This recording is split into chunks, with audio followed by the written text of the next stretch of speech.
All right.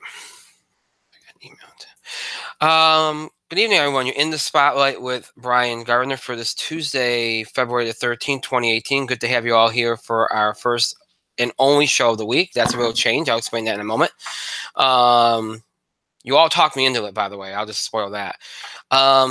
With that being said, as always, to start off, I'm going to remind you of how you contribute to the show. Have your voice heard by emailing us at itspotlight411@gmail.com. You can follow us and tweet us at itspotlight411.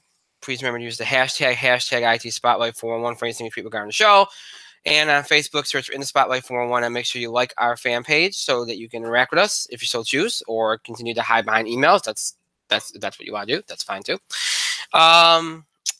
All right, as I look at emails here that really don't have anything to do with you all. But anyway, all right, so that is a change, as I mentioned at the beginning of the show. We are only doing one show this week. You can thank yourselves for that.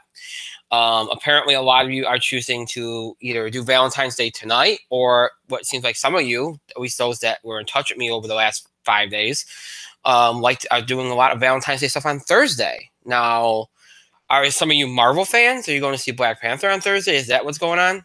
Maybe. I don't know. Seems like a lot of people might be doing that. Or maybe there's just a method to the madness. Maybe y'all just know that I have a labor delivery class that night and you don't want the show to start at 10:30.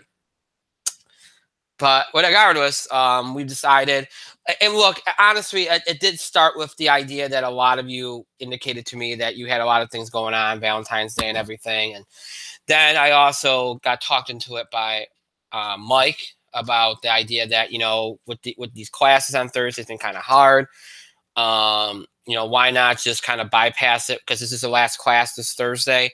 And, then next week we'll be back to normal, providing the wife doesn't go into labor. But that would be, the situation next week would be, we'd be back to normal. So why not just bypass it entirely? And you know what? He had a good point. And, so basically this is going to be the only show, and really that's okay. We got the entertainment stuff to get to. We don't have a lot to get to there.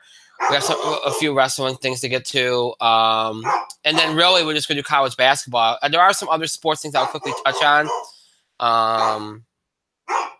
But other than that, not a whole lot going on. Last week we had the NBA. We talked about the NBA trade deadline. We have a little bit of NBA All-Star stuff we'll talk about because that's coming up. In fact, I think it's coming up this week. Somebody has to check with me on that, but I think it's coming up this week. I got to check it. But yeah, I think it is. Let me see here. Just to make sure. I thought maybe it was next week, but then I also have in my show notes that it's coming up this weekend. So let me make sure I'm right on that. Just give me 1 second here. Let's just check the date here. Make sure I'm not off here. All right.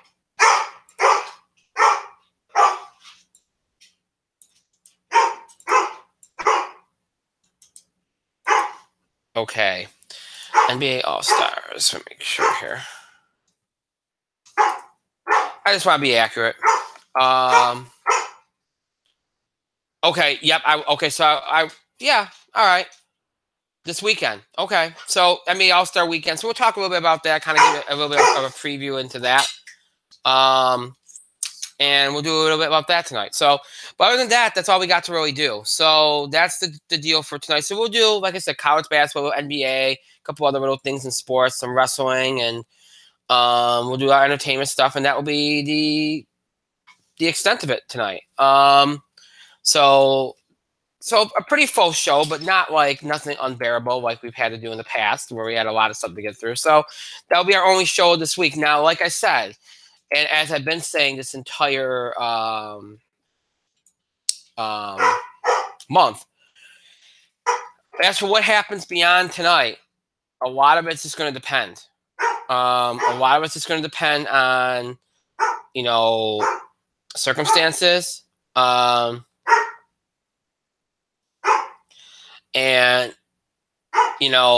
a lot's going to depend on whether the wife goes into labor. A lot's going to depend on a lot of things. So as of right now,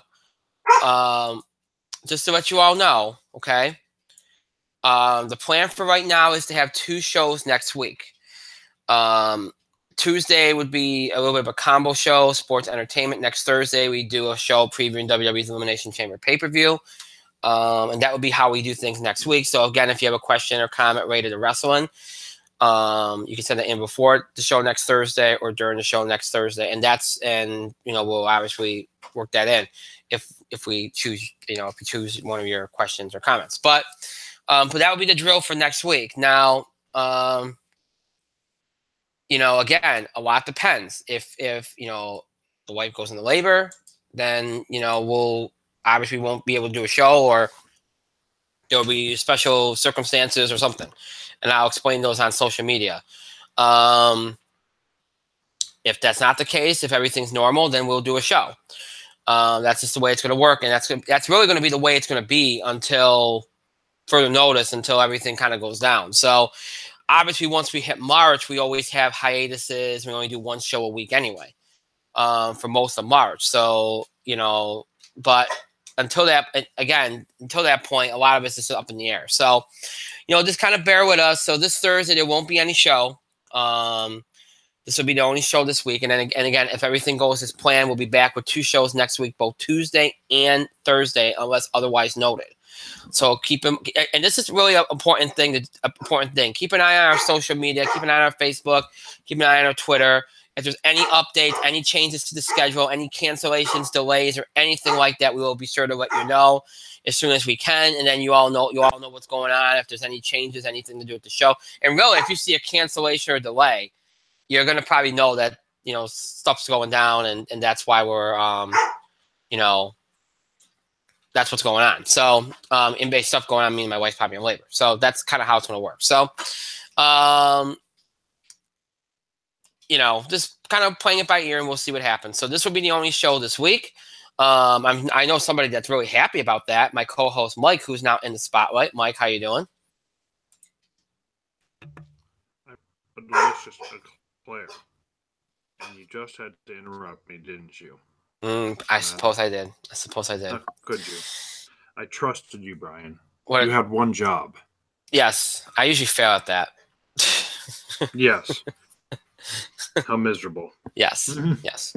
How awful. I just go with it now. But yeah. So like I said, this is it.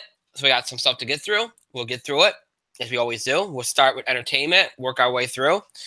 That's what we'll do tonight. So kind of now, again, a lot to do, but not so much that it's going to be like a ultra long show. But I'm going to make this box office beat report short and sweet, because really it went according to plan, as far as the box office goes. Maybe some underperformance, but I don't think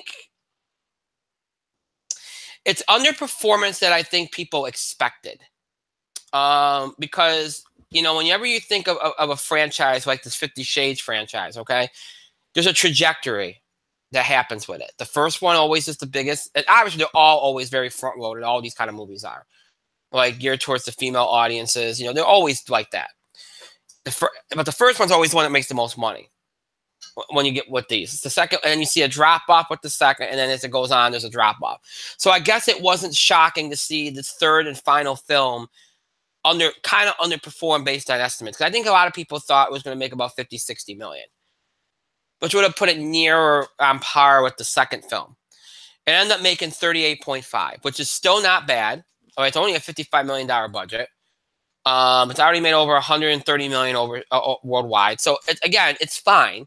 I mean, it's R-rated too, so you have to keep that in mind. It's fine. It's not great. I mean, but it is an underperformance to a degree, but it's fine. No, because the last film, the franchise, and they're not going to try to justify another one, so it's fine. You live with it. It is what it is. The only thing that ends up hurting a little bit is maybe the box office to an extent, but then you look down and see what came in second, and this is the movie that myself and Mike talked about last week is kind of controversial in terms of why they released it when they did, Peter Rabbit. Now, I sat there last week and thought, what did I say, like 14, 15 million, maybe 20 million tops? It ends up making 25 million. Now, maybe some schools were out. I don't know. I don't know what the deal is, but that's not bad considering it should have been released a month from now. It makes you wonder what it would have gotten in late March. But 25 million is not bad at all. It's got a $50 million budget. It hasn't opened in a lot of overseas markets yet, but it's expected to do very well over there. So, I mean, that's fine, but it ends up doing a little bit better than expected. So that kind of makes up a little bit for 50 Shades Freed not doing great. A movie that actually did do about what we expected to was the 1517 The Parish, which came in third, rounding out the top 3 new releases with 12.5 million, which is right about in around what I thought it would be. It's going to appeal to older audiences, and I thought it'd fall in the 10 to 15, 10 to 13 million dollar range, and it was right in there. Now, smaller budget movie, 30 million. It's already up to 19.3, so it's right about where you'd expect it to be. So you get a little bit of an overperformance for Peter Rabbit, a little bit of an underperformance for 50 Shades Freed, and right on target with 1517 The Parish. So kind of evens out if you think about it. Now, outside of the 3 new releases, once again, the story was Jumanji, which dropped from first to fourth, but a little over 10 million, only dropping 8.3%, which is for 8th week is really astounding. And then also the other big holdover movie of the last month, The Greatest Showman, dropped from fourth to fifth, 6.4. Again, an astounding 16.3% drop off for its 8th week. Great retention there. That film's made $315 million worldwide. Nobody would have expected that. Meanwhile, Jumanji has pulled in $884.1 million worldwide to this point. It is The Rock's biggest worldwide, Rock's biggest domestic grossing film, and it's well on its way to being one of his top international films. So good for him. Outside of those 2, which have been really the stories of January, Maze Runner: The Death Cure dropping from second to sixth, 6.2 million, 40% drop off in its 3rd week. And then last week's only major release, Winchester, dropped from 3rd to 7th with 5.2 million, a 44% drop off, which is pretty expected for a movie of that nature. So other than that, you had some of these awards movies, The Post, The Shape of Water, The Post, 3.6 million, Shape of Water, 3.1, kind of hanging around. This year's Oscar movies don't seem to be doing very well here. You know, normally some of them get a little bit of a boost from the awards and they kind of hang around about 5, 6, 7, 8 million. Don't see that this year. So that doesn't bode well. I mean, maybe around the Oscars, if The Shape of Water wins, it might get a nice little surge. But other than that, I can't see any of these movies. A lot of them have already kind of dropped off, way off the pace, below 5 million. So I don't see really any of them getting too huge of a boost here. Some people think that that's because of Jumanji and Greatest Showman. It could very well be. But still, I think that's more or less indicative of this year's crop of awards films. Not necessarily saying they're bad films, because they're not really appealing to a wide array of people. So that's really the story at the box office. So again, when you take it all into account, the week ends up probably being right about where you expected to. A lot of the holdovers did what you thought they would do. Again, 1517 The Parish did about what you thought would do. Peter Rabbit overperforms a little bit. 50 Shades Freed underperforms, kind of equals out. So really it ends up being about a weekend that you'd expect it to be overall. So not bad. I mean, kind of pick the box office back up a little bit here before what should be a pretty big record-breaking weekend at the box office. And let's talk about what could be a big record-breaking, because remember, you are going to get into more of winter breaks for kids and families, spring breaks or early spring breaks for colleges. You start getting into that now here as we head towards President's Day on Monday, which could give a boost to the box office as well, with a lot of people being off. You head into that this coming weekend and this week, and you head into that with what is one of the bigger blockbusters potentially of this year, and a historic one at that, in Black Panther from Disney Marvel, opening in 3,800 theaters. And the action-adventure film starring Chadwick Boseman, Lupita Nyong'o, Michael B. Jordan, Angela Bassett, Martin Freeman, Forrest Whitaker, Andy Serkis, and Denai Guerrero.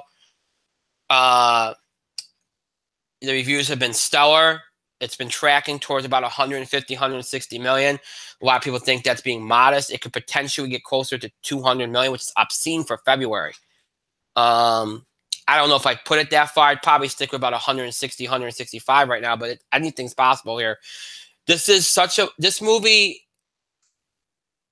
the reviews are obviously going to help, but the fact it's a Marvel movie is going to help, but the fact that Black Panther was such a big hit in the Civil War film, Captain America Civil War, is helpful.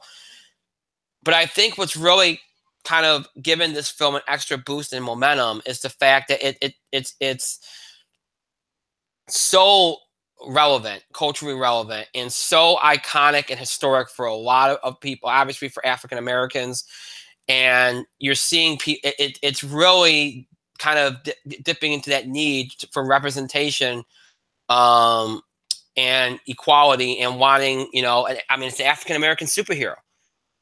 And the story that they're telling and everything that they're doing with this film, the cast, the way they're going about it, is obviously, it's obviously striking a chord with people, and people are rallying around it.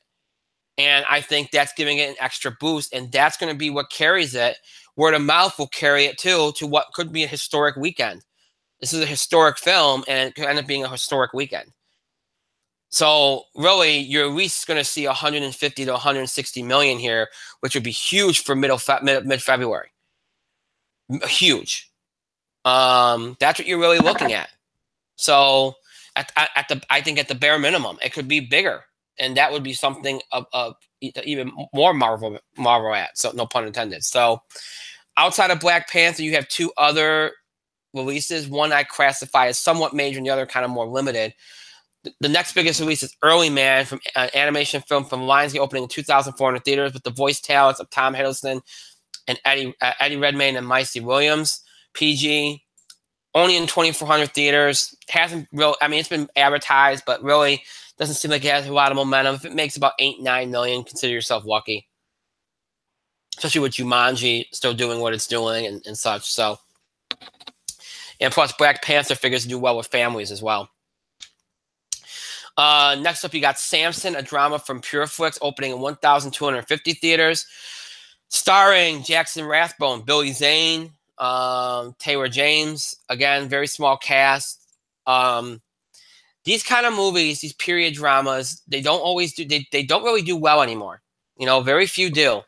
And with this only opening in 1,250 theaters, which kind of classifies as a limited release, smaller budget release, even though it's not smaller budget. That doesn't bode well for it. If it breaks 5 million, I think I'd be shocked. I'd probably go around 4.5 million at most.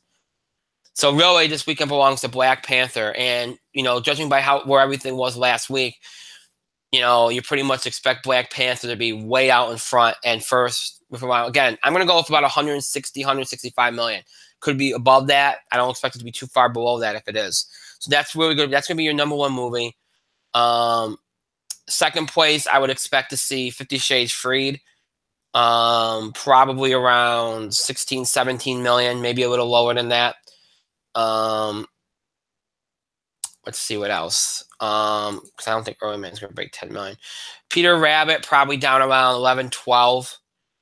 15, 17 to Paris, around maybe 9, 10. It'll probably battle with Early Man right around there, 8, 9, 10 million. So those two will be interchangeable, I think, right there.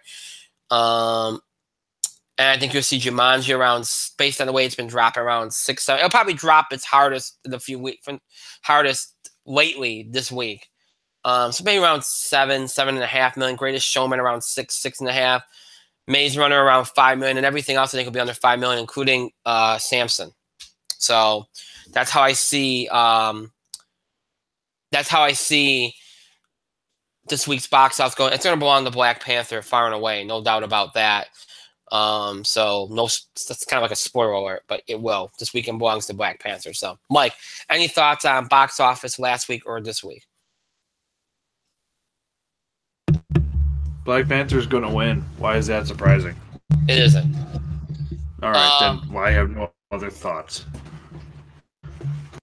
One story going into next week, of course, again, we'll still be dealing with some school breaks and such next week, but most of them will be coming to an end, I'd imagine, at that point. Next weekend, you got 3 other new releases: Annihilation, action-adventure film from Paramount; Every Day, a drama from Orion Pictures; and Game Night, an action comedy from Warner Brothers, all which will be trying to, no doubt, dethrone Black Panther. We'll see how high Black Panther is this weekend and how it carries into the week next week will determine, really, if anything else has a chance to take number 1 next week. I would imagine no, but we'll see. That'll be a big storyline going forward next week. We'll talk about that next week when we look at what's on tap for next week. And then beyond that, you go into March and you have some big movies in play, and things should get very interesting from there. So that's the box office beat for this week. And now we flip to TV highlights. We always like TV highlights here. Now, let me point something out to you all. This is always difficult because when we decide, we did TV highlights on Thursday, and here we are on Tuesday doing them again, which means that we probably don't have many if we do, because we just did them on unless you found something to watch between Thursday and tonight, which I didn't have a lot. Actually, I didn't really have anything to begin with. There's really not too much in the way of TV highlights. So with that in mind, I'm going to throw the mic now for TV highlights while I try to think if I actually watched something worth highlighting. So, Mike, go ahead. Your TV highlights. I figured this would happen. I figured you'd just sit here and embarrass yourself because you didn't catch up. What? That's on you, champ. That's on you. Because you know what? I might not have a lot of TV highlights this week, but I have more than you. I know that for a fact. Because I caught up with Flash. And I could say in those 2 episodes, I was It was pretty Look, I thought the Goldberg plot line was actually really good. He played Big Sir, was a classic Flash. He's a classic Flash villain, but in here he was kind of like an ally in jail. So we had the Big Sir arc, and it kind of led to, whoa, spoilers, the Warden is corrupt. Did you see that coming? And I did. And the Warden is selling to people with powers, and well, then Barry has to break out the bus metas, and spoiler alert.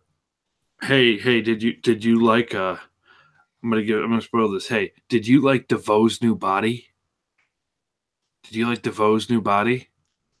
He was this younger African American male. Well, don't get used to it. Don't get used to it at all. The actress who played Luck, or who had the Luck power, is now DeVoe's newest body.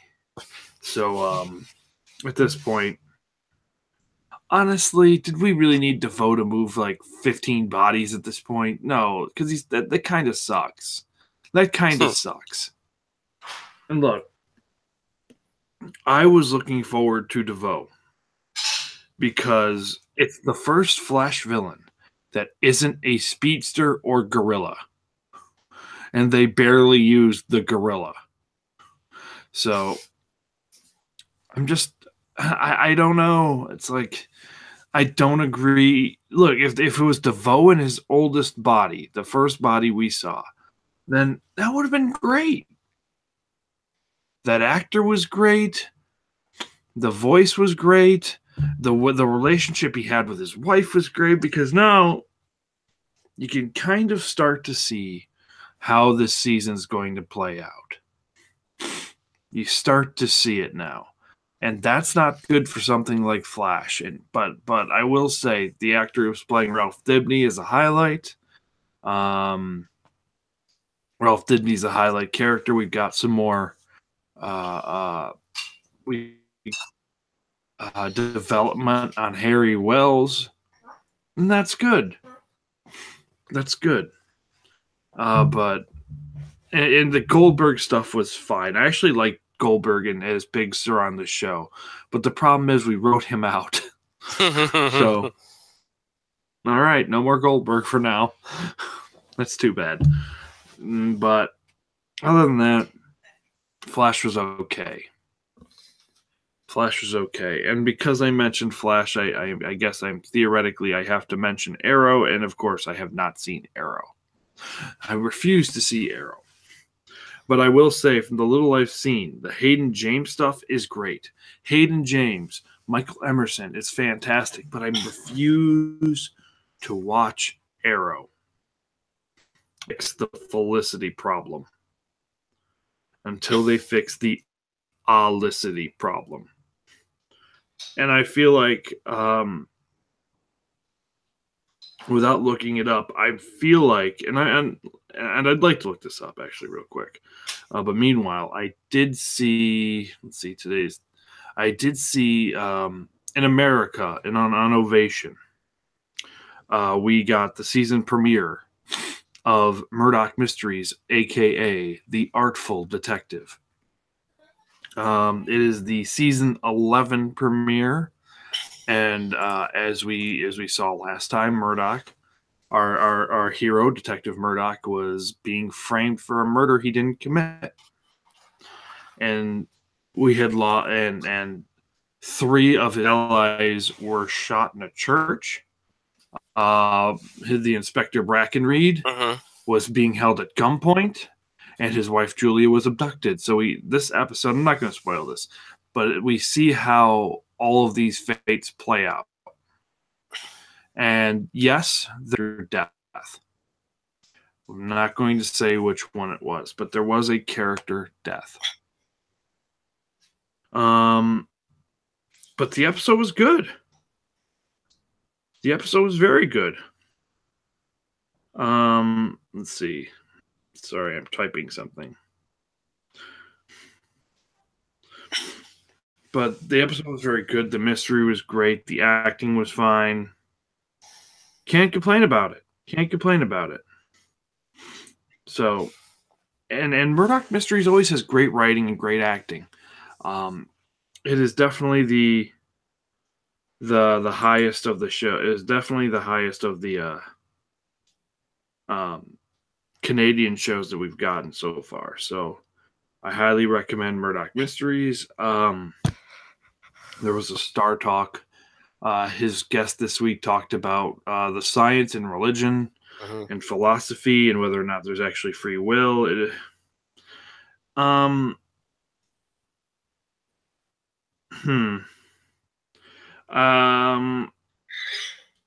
It was all right.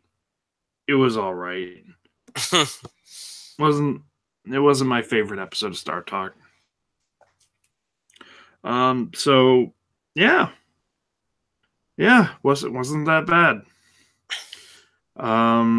Okay, I found what I found on the season of Arrow. It's a great season of Arrow. And it's exactly what I thought. Numbers are down. Numbers are down hard. Yep. The only numbers that went up were the crossover episode. That went up, and the premiere was up from the thing, but the demos are all red. That's all negative. They're bleeding viewers. I wonder why. They're bleeding viewers. They started out at 1.5 million viewers for the season premiere, and that was down from the finale. Right. Because I think people started to hear rumblings about what was going to happen. And currently they're at 1.2. Wow. They're at 1.2. And so after, and by the way, fans were not happy with the fact that they had Olicity trample on Barry and Iris's wedding. Now, It went up 152%, the demo, and the viewer percent went up 130%. That was the crossover episode. The next episode, you lost 1.2 million viewers. That is awful. Because you brought up this point, and I think this is important. Arrow had one of the biggest cliffhangers I've seen a comic book show or any show do in a long, long time at the end of last season. Mm-hmm. You remember that episode? That episode was fantastic. And beautiful episode. Great episode. I mean, how many shows we've been on an episode where more than 75% of its cast is left up in the air as whether they're going to come back or not? Yeah. Oh, yeah. And they lost viewers coming into the season. I think viewers saw the writing on the wall because, and look, honestly, ratings, and I looked it up, and I'm looking it up now. Mm-hmm. This season of Arrow, and I hate the fact, on some level, I hate the fact that every time we do these TV ratings highlights, but what else are you going to talk about? That was a No, it's okay. backhanded. I mean, that was a backhanded insult, but whatever. it is, but it's a Whatever. relevant But one. it's relevant. It's relevant. Just knocking a few more gray hairs into, I guess. Ha ha ha. Yeah, okay. Ha ha ha. But every time we mention Flash or Black Lightning or Legends of Tomorrow, I always know that I haven't seen Arrow since season 5, and it looks like, judging by these numbers, not a lot of people have. Yeah. Their lowest number for in season 5 was 1, and viewers and this is millions of viewers. I think their lowest number was 1.358. What was the episode for that one? And that, if I had to hazard a guess, it was, I think it was, judging by the thing, I think it was the Olicity one. It was 20, right? I believe. Yes, it was 20. The one they were in the bunker. 520. It was the Olicity one. Which was the one I warned you about that I heard it was coming, that was making people worry about season 6. Yeah, it was the Olicity episode was the lowest rated episode of season 5. Yeah. Yep. I will point out that yes, I am anti-Olicity. A lot of people are. Your viewers are. Yeah, I think it's time to admit that it's a vocal minority that's Olicity fans in regards to the show. If you see the numbers back that up. I mean, I think that the numbers for season 6 kind of correlate to season 4. They're low. Yeah. You gave the vocal minority what they wanted. And unfortunately, the numbers do not support you. They screwed up their crossover too.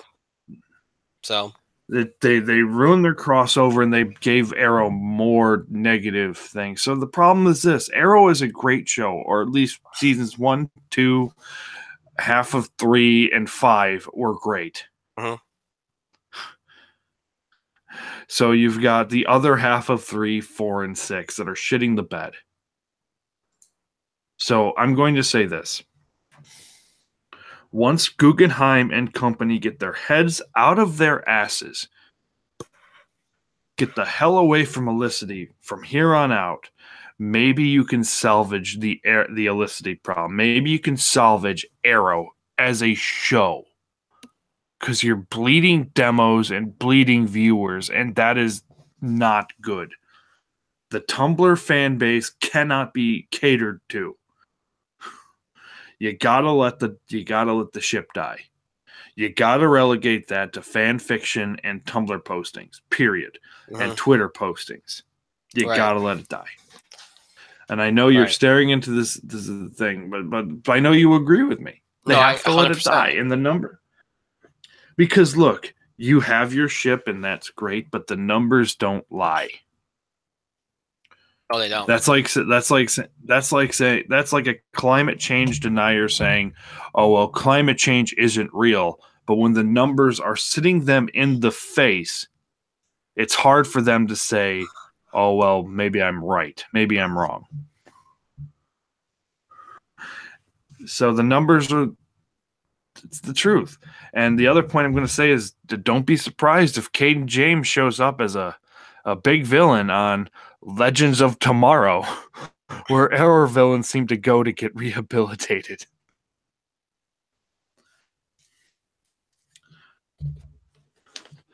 So, also, Stephen Colbert had a really good week. By the way, just to kind of, not to end this here, because you brought up the Arrow thing, there's rumors that they're going to actually give Olicity a baby, right?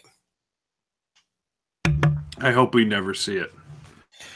Even TV Guide even picked up the story. I hope for their sake. And look, I have the numbers. Yeah. I No, hope we never see it. yeah. Again, this is, I mean, they already kind of play the parent angle. However, I don't think they need to go any further than that. At this point, anyway. So, anyway, it did become kind of ratings high, but Mike brought up a really good, interesting discussion, so I'll leave it.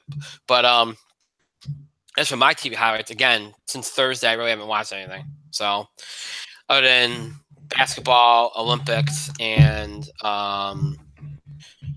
wrestling, pretty much it. Nothing else was. I mean, remember, and during the Olympics, not a whole lot on. Mike watches a lot more variety than I do. So, Well, somebody has. Well, Brian, somebody has to watch the somebody Olympics, has and to. certainly not going to be me. And let me just say this: a lot of people did note that I didn't put Olympics in the show description, and that's because while I have watched it, I really haven't noticed anything much of note other than the obvious. Like, obviously, I mean, I know Shaun White's having a good night tonight. I just got the alert tonight that he won the men's half pipe tonight, which was pretty expected. And I know that I think from what I can see, the U.S. team is I think they were fifth in medal count. I'm not sure. Or at least earlier today they were. You know what's interesting? I'm just going to bring this up now because people are going to expect us to talk a little bit about the Olympics. I'm just going to bring it up now. I've seen a lot in the daytime hours that I never remember them covering: curling. Like, I mean, yes, they always covered it, but it never was in the middle of the day. Usually, that was what you saw at like 2:00 in the morning. Yeah, because curling's popular now. Apparently, it was lost on me. People are mystified by the sport, but they enjoy it. They enjoy the intensity of curling and the simplicity and the complexity all at once. Curling is the sport people care about in the Winter Olympics now. Yeah, I mean, you've had Shaun White today, Chloe Kim, do what she was expected to do. I mean, really, nothing has been. It's really, to me, it hasn't been too much of note other than, you just saw, I mean, you're seeing some performances where Justin just texted me, bitches love curling. So apparently. But yeah, I mean, there really hasn't been anything, so far it hasn't been any, I wouldn't say any big disappointments, any big upsets, any big, I mean, there really hasn't been, I mean, look, some of the people that we thought would succeed have succeeded. We haven't had any negative stories, which is always good. We haven't had anything overly shocking, which is, you want something shocking to happen. It makes it more interesting. I mean, there really isn't that much compelling right now. The opening ceremonies, I watched them Friday. They were neat. I thought I liked what they did with them. The combination of technology and an old school kind of ancient culture was cool. I thought they did a good job with the opening ceremony. I didn't like how edited it was. I didn't like the fact that apparently, which I guess I shouldn't complain about this because I understand why they did it, because for years people used to complain, oh, this goes on forever. It go past 1, 2 o'clock, and then you have the news. And then if people want to start watching the events, they wouldn't start till like 3:30, 4 o'clock in the morning. By editing the way they did, they got the opening ceremonies over at 11 on the button. You got the news at 11. You got a little bit of Jimmy Fallon, then you got right to the events by midnight. So I get why they did it, but at the same time, it was like you felt like you missed a lot of the opening ceremony, which it kind of left you like you felt like you missed. There was like chunks of the ceremony you didn't see. So I mean, it is what it is. But I mean, it was fine for what I thought was interesting and fun, and the whole seeing North and South Korea together, and that was a really interesting moment. And I mean, it was okay. But outside of that, I mean, again, everything so far has kind of been stuff that we all expected to happen. Is it cool to see it play out? Sure. Red Gerard with the 17-year-old winning the gold medal on stairs, probably the only, I won't say shock moment because there was an expectation, but it was somewhat surprised. Still, 17-year-old winning the gold medal. So that was probably the only moment that was kind of like, wow.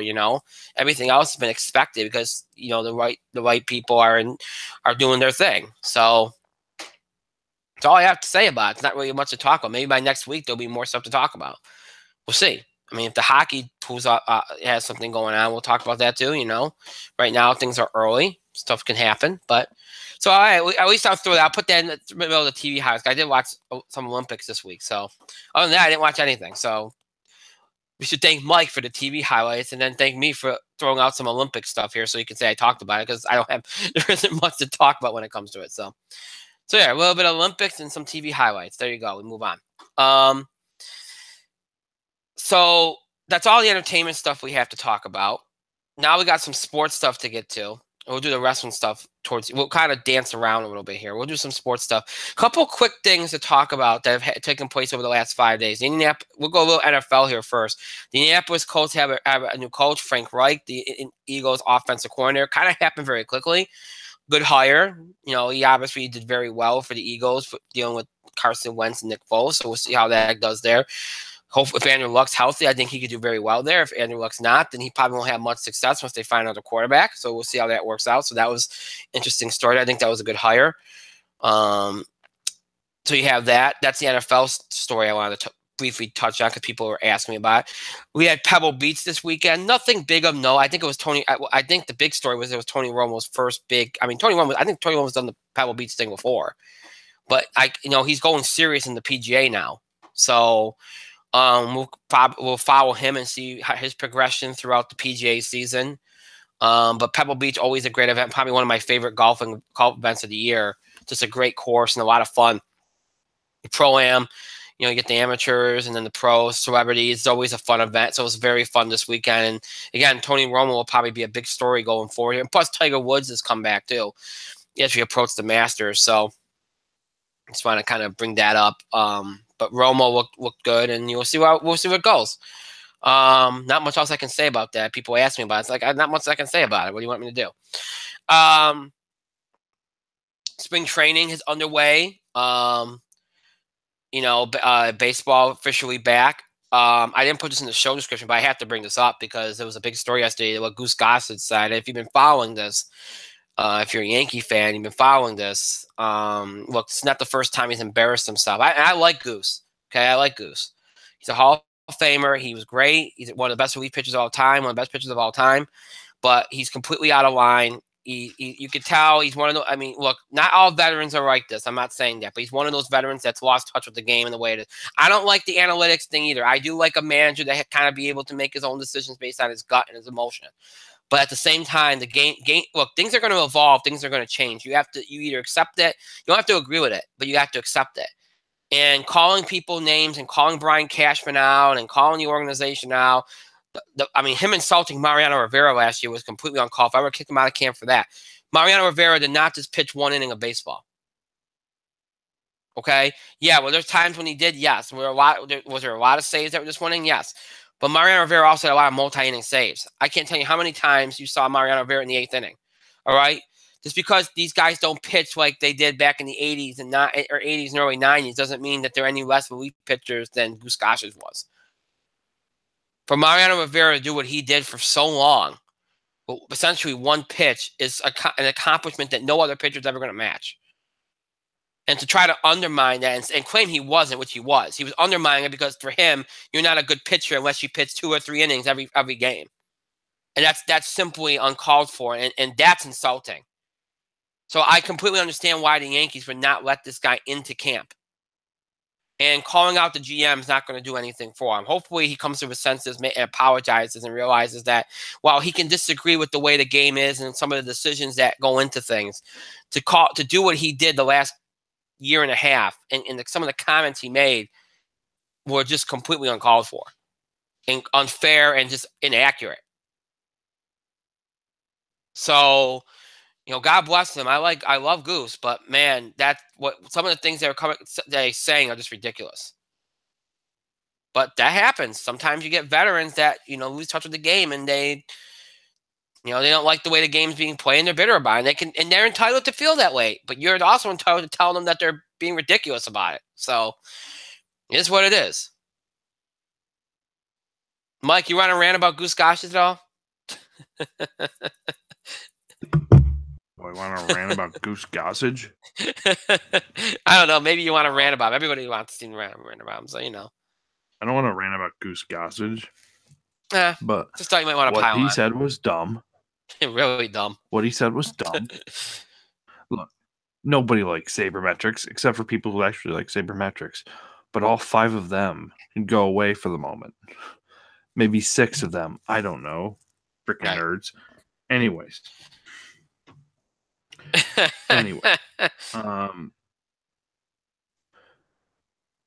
Mariano Rivera is the greatest closer in baseball. Bar none. No questions asked. Goose Gossage isn't even the best closer in Yankees history.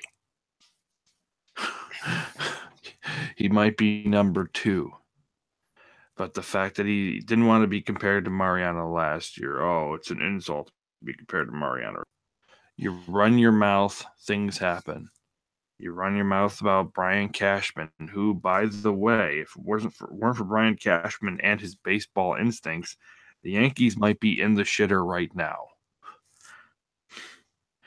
Yes, he let Joe Girardi manage. Joe Girardi allegedly lost the team somewhere this year. And now it's on to Aaron Boone to try to get the team back. Aaron Boone and company, I should say. Right. If George were around, Brian Cashman would have been fired. Well, George was around Brian Cashman. It was more than 10 years ago. Mm-hmm. George Steinbrenner tried to fire everybody. George Steinbrenner tried to fire everybody more than once. Pretty sure he tried to fire Brian Cashman more than once. I'm sure he did. That's neither here nor there.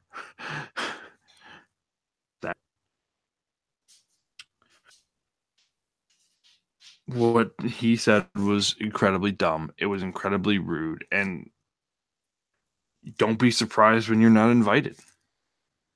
Don't be surprised when you're not invited to Old Timers Day, or don't be surprised when you're not invited to anything else down the road. Because you ran your big mouth. You insulted current management. You insulted pretty much every reliever after you. Don't be surprised. Don't be surprised. Right. Look, everybody is free to speak their mind. But what people don't realize is, yes, you have free speech and you're welcome to your opinion, but there are consequences to running your mouth. Right. There are consequences to free speech. If you have an opinion, that's great, but don't be surprised if somebody has a counterpoint. Don't be surprised if people don't like what you say, and don't be surprised if what you say gets you in trouble. Unfortunately for Mr. Gossage, that's what happened, and he should probably learn to shut his mouth sometimes, especially when it comes to Mariano Rivera. Because fuck that, Mo was the best. Mm-hmm.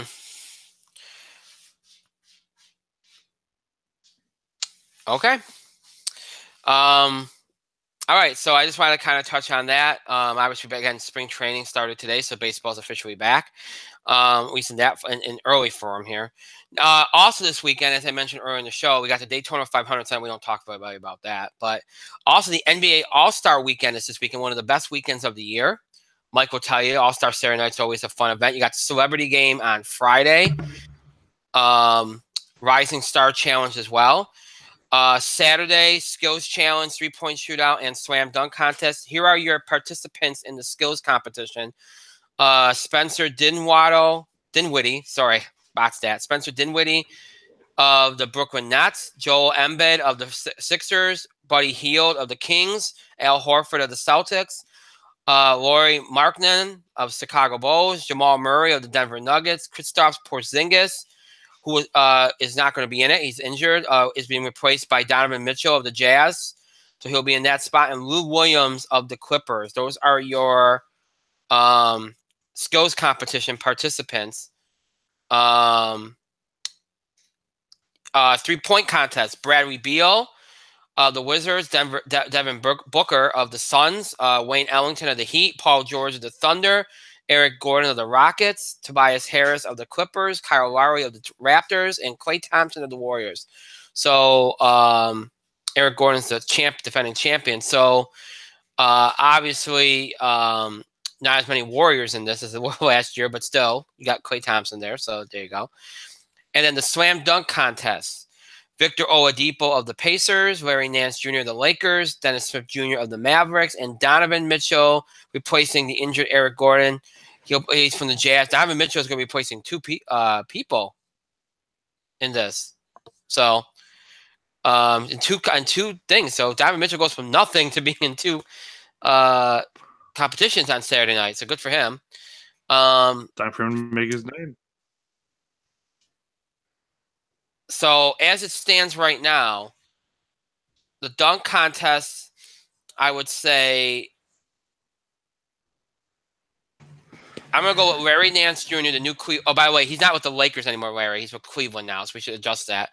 I'm going to go with Larry Nance Jr. in the dunk contest. I'm going to go with I'm going to go with Klay Thompson in the 3-point.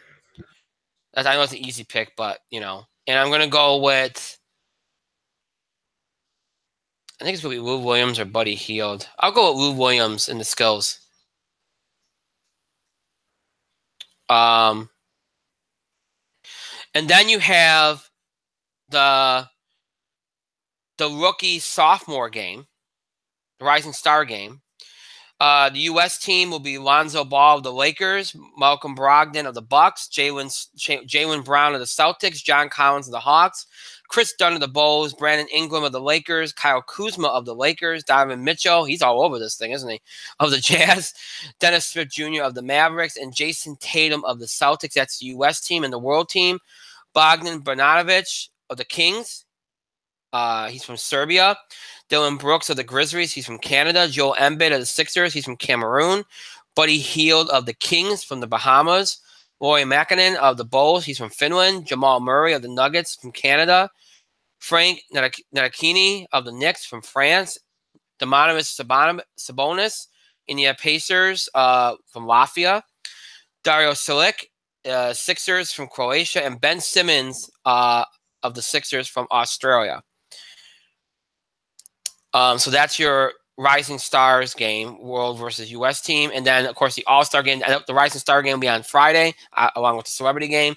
Skills stuff on Saturday, obviously. And then Sunday night, the All-Star game, obviously, with the new rules. They got the team captains and top vote getters, LeBron James and Curry, got to start choose their teams without regard for conference affiliation. LeBron's obviously the captain. He will start. The other starters for LeBron's team, Anthony Davis, Kevin Durant, Kyrie Irving. And I think there's supposed to be one more. Let's see. Paul George is going to be the other starter. He's replacing injured starter DeMarcus Cousins. So you have that. Then you got, as reserves, you got LaMarcus Aldridge, Bradley Beal, Victor Oladipo, Russell Westbrook. Andre Drummond was supposed to be there, but he's been replaced by John Wall. You're supposed to have Goran Dragic, but he's being replaced by Kevin Love, who I'd imagine.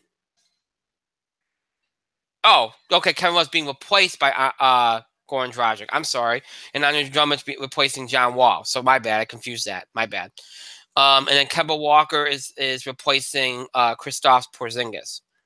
So there you go on that. And then Team Stephen Curry, the captain, will obviously start. Giannis Antetokounmpo from the Bucks. I can never get that name right. I apologize. He is starting. DeMar DeRozan also starting. Joel Embiid also starting. And James Harden also starting. That's your starting lineup. Then you got Jimmy Butler, Draymond Green, Al Horford, Damian Lillard, Kyle Lowry, Klay Thompson, and Karl Anthony Towns, rounding out Team Stephen Curry.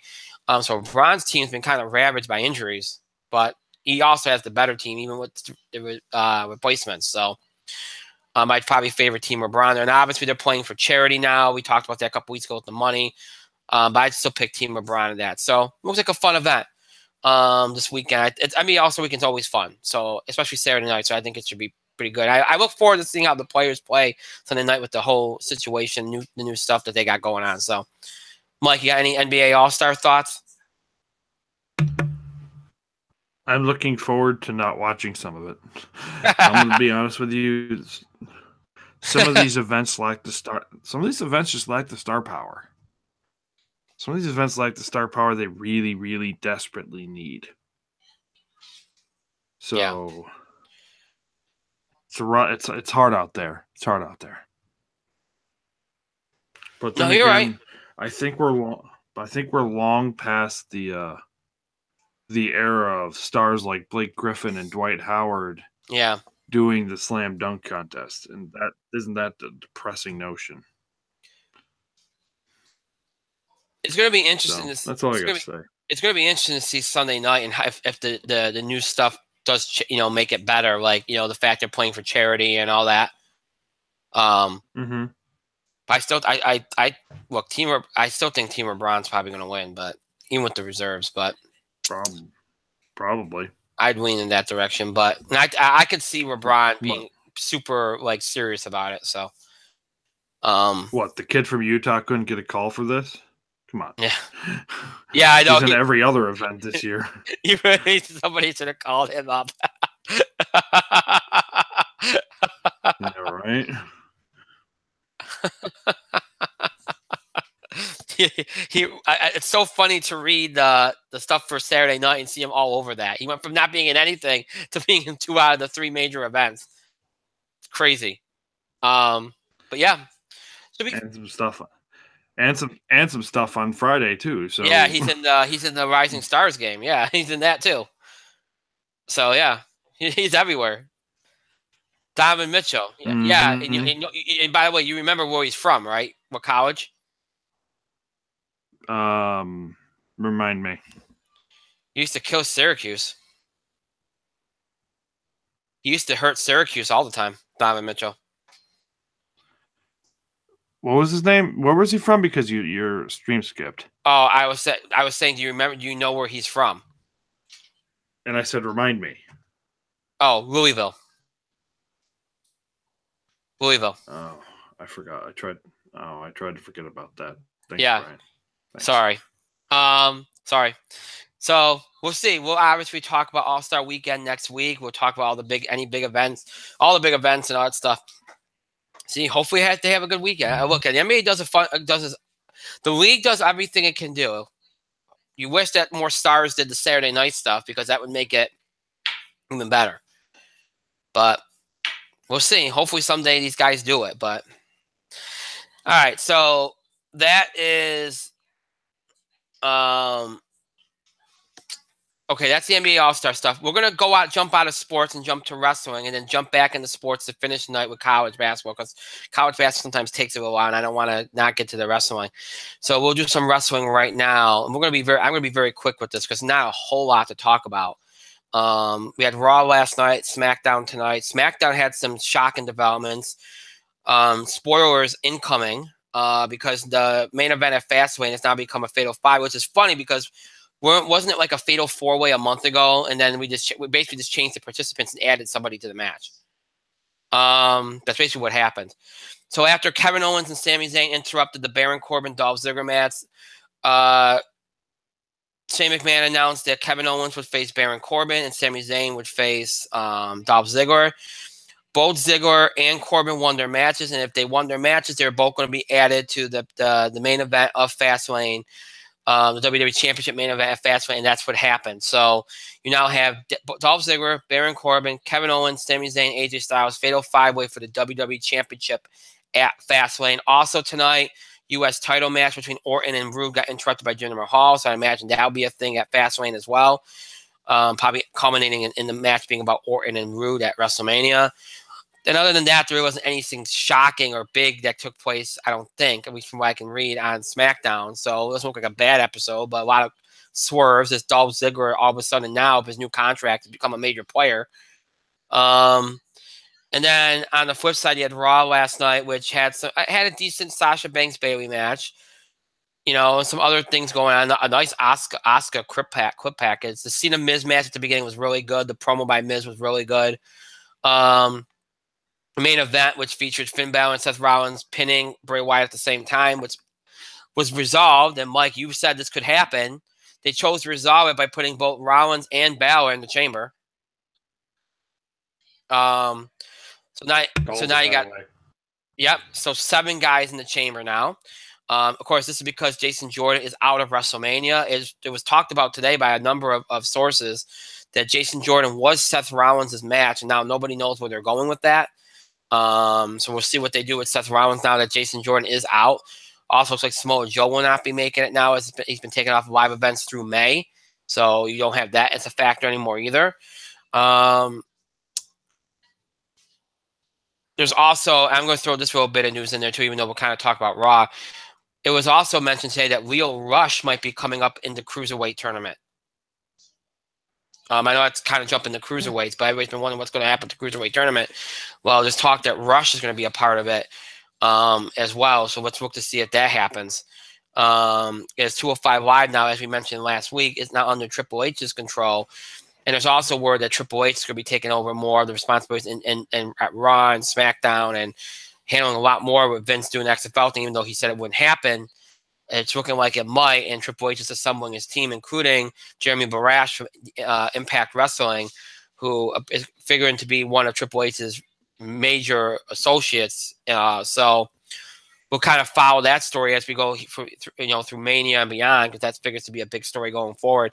I know I kind of just tossed all that in there, but it's all worth noting because that's some of the big news from the week.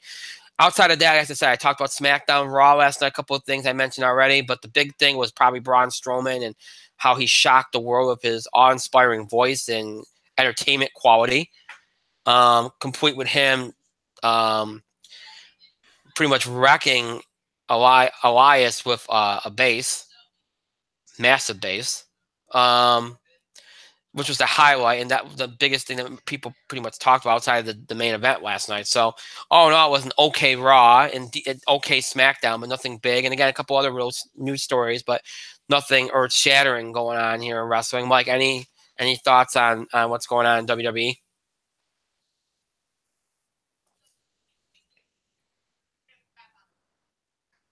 Let's see. I think the Braun Strowman thing was the big thing. Mm-hmm. Definitely think it was the big thing from last night, because it was an interesting segment they ran. It's most by far and away. I didn't get a chance to see Miz versus Cena, although I was told it was a fantastic match. What else? The Sasha Bayley match. Yeah, I figured that would kind of end up as like Bayley going over, because I think they're finally going to go heel with Sasha at some point. Mm-hmm. And they kind of needed to give Bayley that win, because Bayley's been, it's been a rough go for Bayley since losing the women's title in that feud with Bliss. She really needed a big win here, and there it is. There was a Asuka. But yeah, that Strowman thing. Strowman has a lot of potential as a country music singer, as we found out last night. Multi-talented, that guy. Yeah. Excuse me. And it's kind of funny with Strowman. And I think you told me this last night. They kind of created the star that they wanted Roman Reigns to be, because look, guys like Austin, Triple H, Angle, Hogan, all of the big wrestlers have all done something silly, but they are able to seamlessly kind of weave it back in to being serious. Mm-hmm. And Strowman's that guy. Like, WWE, I think, is going to be leaving a lot of money on the table if they don't go full boat with Braun Strowman and make him kind of like the successor to John Cena almost. and it's funny how we're saying this now because 2 years ago we're like Braun Strowman is the greenest motherfucker in terms of single meadow. Braun Strowman is greener than that, but now it's like Braun Strowman should be the face of WWE, and it's not even close. It's not even close. That's just the funniest thing, but yeah, it's the truth.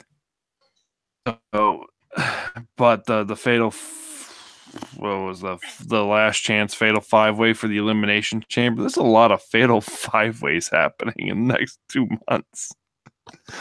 But they've got the last chance fatal 5-way with Rollins and look, we don't know what Rollins could do WrestleMania, but I said I told you last night, and you were witness. I'm like, watch, they'll put Finn and Seth in the match, and they just started out with a triple threat, and voila, money on the table. You don't have to choose between Seth and Finn. You can have both Seth and Finn and just have them start the match with, let's say, I don't know, John Cena or whomever. Probably not John Cena. Let's say start the match with The Miz. Well, it's going to be The Miz. It's going to be The Miz because Miz lost the match. Oh, so Miz is starting? Yeah, the loser of the match is going to be starting. So I was not aware of that stipulation. All right, so isn't it funny how Cena got to compete and the loser starts the elimination chamber and winner enters last in the chamber? It's kind of funny how Cena was in both those matches. Anyways, so just have Balor and Seth start with Miz.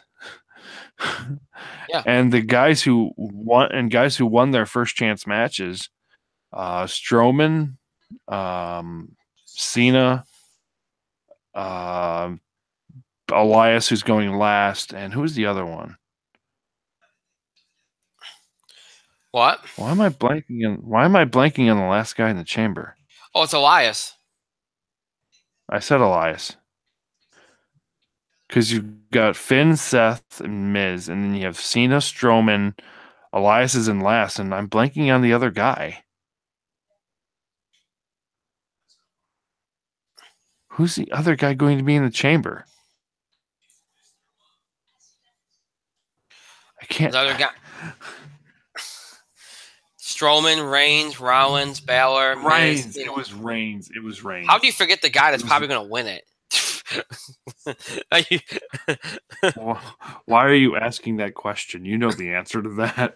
Yeah. True. Anyways, yeah. So you just have the guys who won their preliminary matches, and Miz, who lost the chance to not go in first. He just goes in first. And you have the guys to the last chance match going first too. So there you go. That solves your problem. Right. As for the fatal 5-way, Kevin Owens has a bad back, by the way. Are we pointing the word? We know this. Kevin Owens has a bad back. So SmackDown Solutions seems to be putting him in a singles match every fucking week. Why? Why?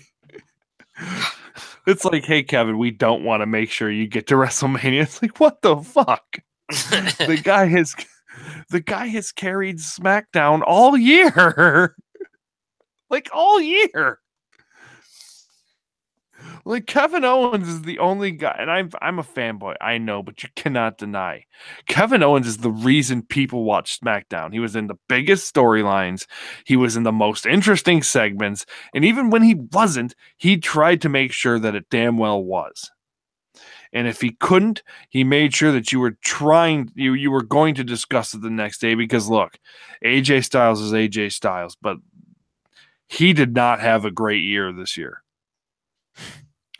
He did not have a great year, because after the Owens feud, Styles fucking floundered until they threw him randomly up against Jinder Mahal. And Jinder Mahal sucked as champion. Excuse me. Look, I was all for it. And Jinder Mahal has worked hard. But God, that title reign was bad. And Randy Orton shit the bed. And like SmackDown had momentum before WrestleMania. Because the Bray Wyatt stuff was the most interesting thing they could have did. And guess what? They shit the bed on that. And then you had the Randy Orton stuff. And I like Randy Orton, man. Randy Orton has been one of my favorite wrestlers for a long time. He's one of the reasons why I got back into watching pro wrestling. But God, his reign was the drizzling shits. That match at Mania was bad, and I don't blame Orton so much for that one. But that reign was terrible. The feud with Jinder Mahal was terrible. It's like, good lord. The Jinder Mahal, you almost derailed Shinsuke Nakamura. I'm like, SmackDown has been a fucking train wreck. If not for Kevin Owens, who they need to reward, by the way. God, Kevin Owens has been the MVP of SmackDown. It's not even close. So they're rewarding him and his bad back by putting him in a match with Baron Corbin. What the fuck is wrong with you? Look, the best possible way you did it is you did it. Kevin Owens and Sami Zayn interfered in the match. Great. Well, you interfered in the match. And look, Zayn is also banged up, but Owens is a guy you want to preserve. Yeah.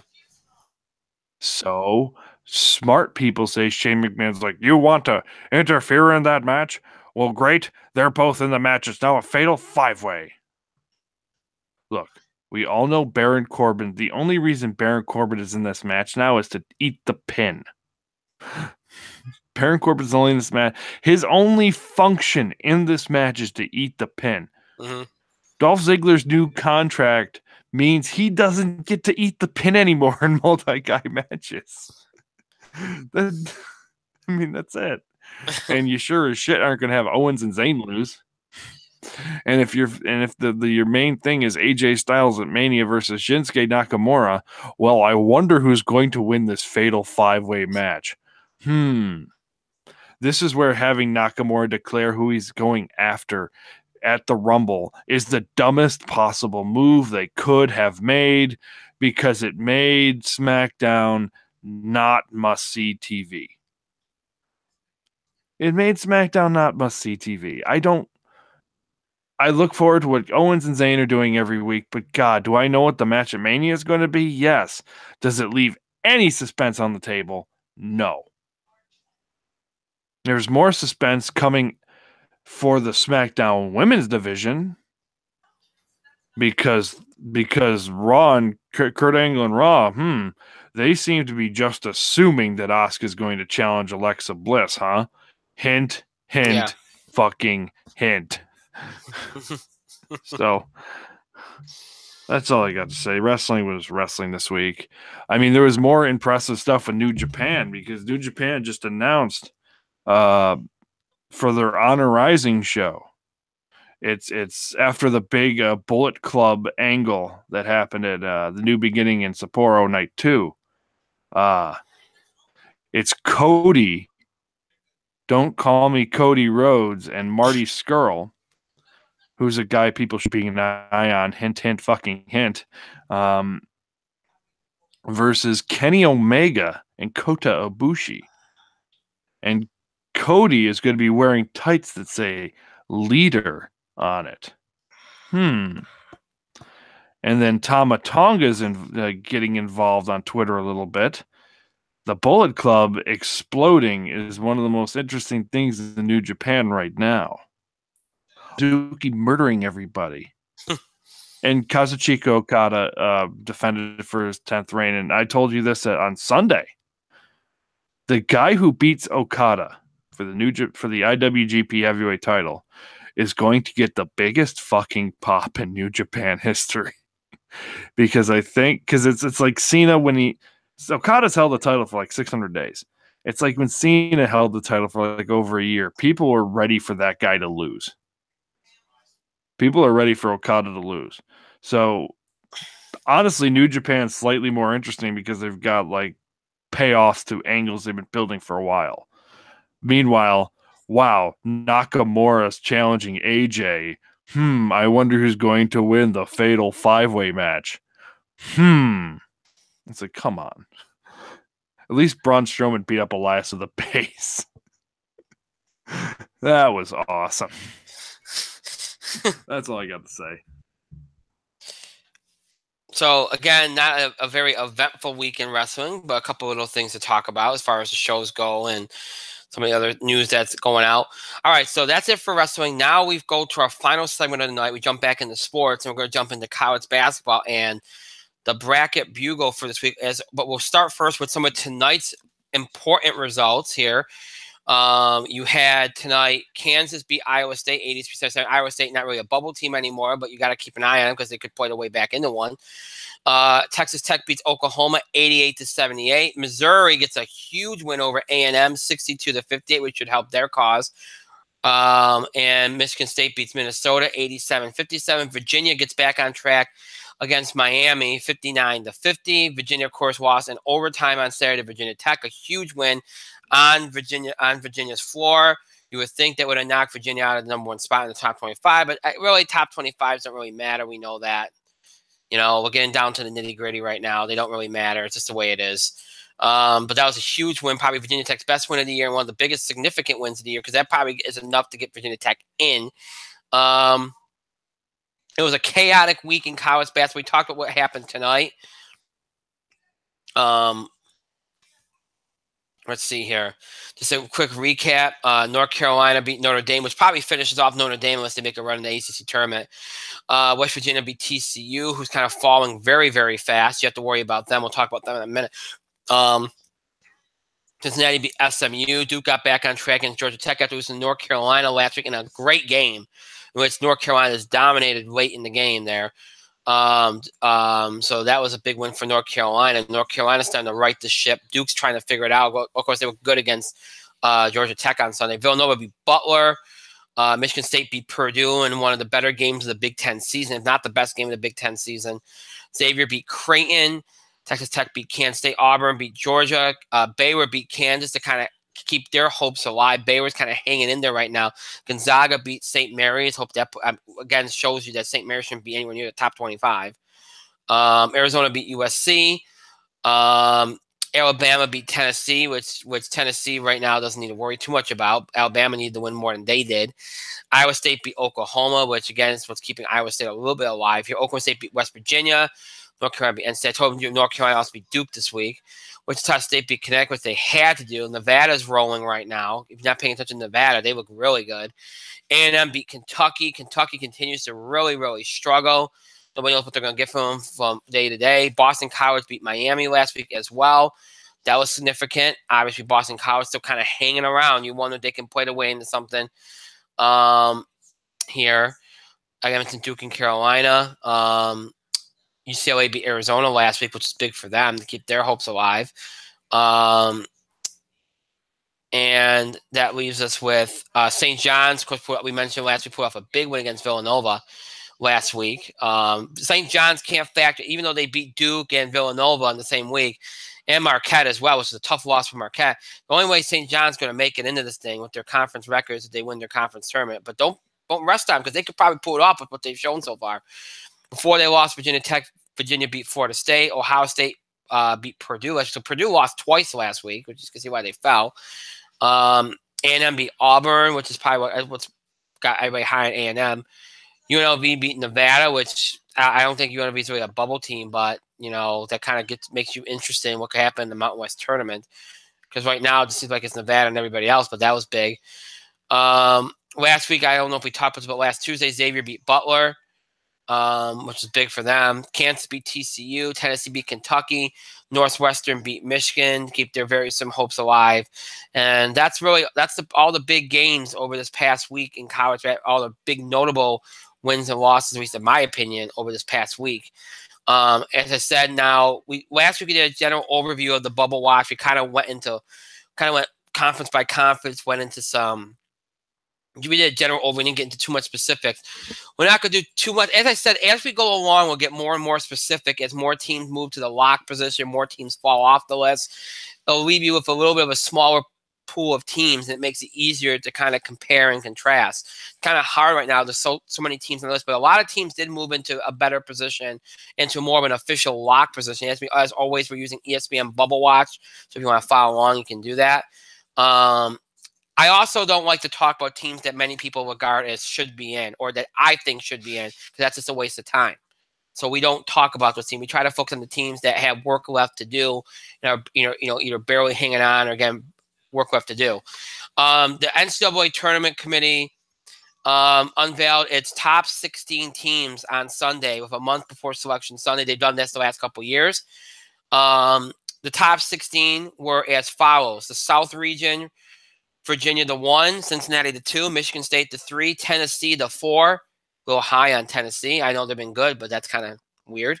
In the East, you got Villanova as the 1, Duke as the 2, Texas Tech as the 3, Ohio State as the 4. Again, I think they're a little too high on Ohio State, but it is what it is.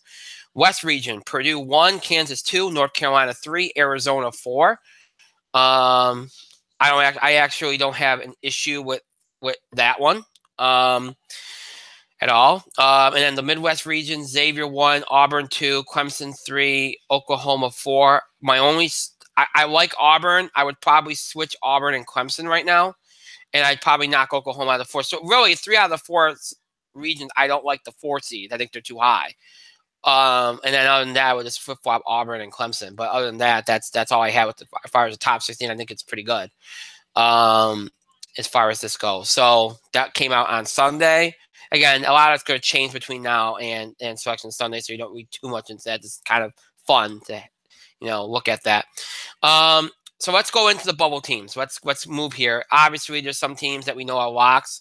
When we start with the ACC, Virginia, Duke, Clemson, North Carolina, all classified as locks at this point. Miami is a team that many think should be in at this point. That leaves you with teams like Virginia Tech, Syracuse, NC State, Florida State, and Louisville. Louisville is only work left to do because Louisville has really fallen off. They lost to Syracuse there. And a lot of people think Louisville could end up falling out of the tournament because they have to face North Carolina at home, and then they have to go on the road and play Duke and Virginia Tech, and then have a home game against Virginia, and then a trip to NC. They have a tough schedule. Very tough schedule. So a lot of people worry about Louisville.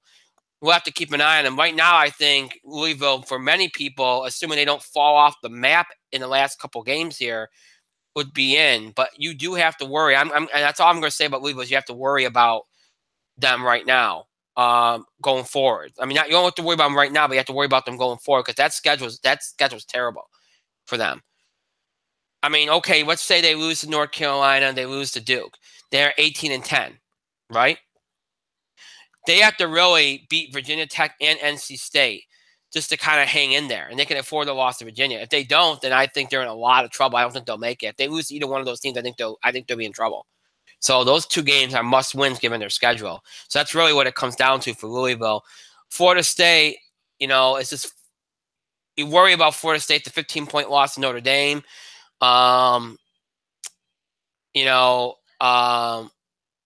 You also worry about them playing their way out of the field. Many people think the ACC will get at least 9 teams in, more than likely 10. But if Louisville falls out and Florida State falls out, Florida State could fall out because they play kind of a tough schedule too. They got Clemson. They have they got Clemson coming up. They still got some things coming up. But you worry a little bit about them, too, because they've been very, very inconsistent. And, again, you kind of look for the teams that are playing with a little bit of consistency right now. Louisville and Florida State both are not. Florida State playing maybe a little bit better than Louisville at this point. NC State, I think, right now, just needs to win games.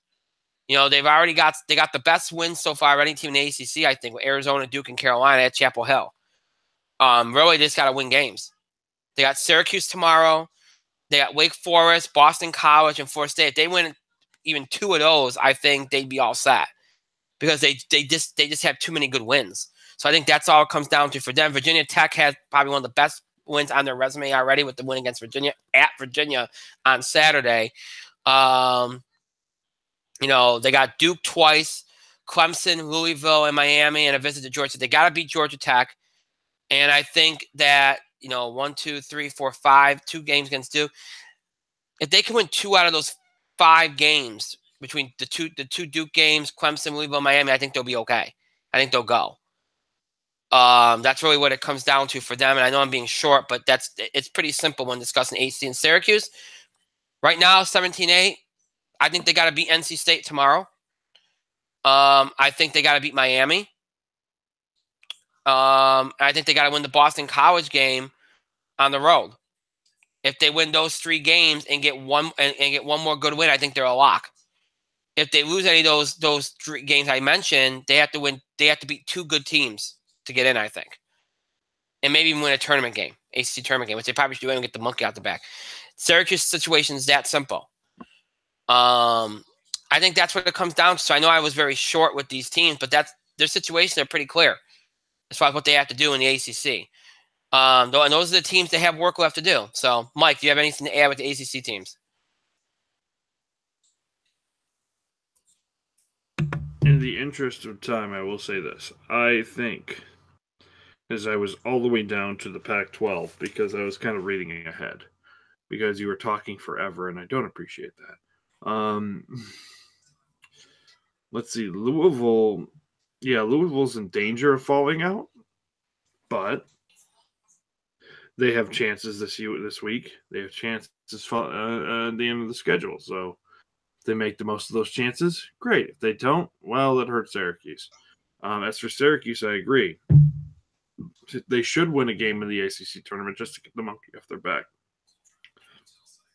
But if they get one of these big wins coming down the thing, and then I think for Syracuse, they need to beat NC State. Likewise, for NC State, they need to beat Syracuse. Because Syracuse and NC State are in very similar positions. Yeah. Yep. Very similar positions. They both have some good wins. They both have some very good wins. But they're sitting equal in the conference.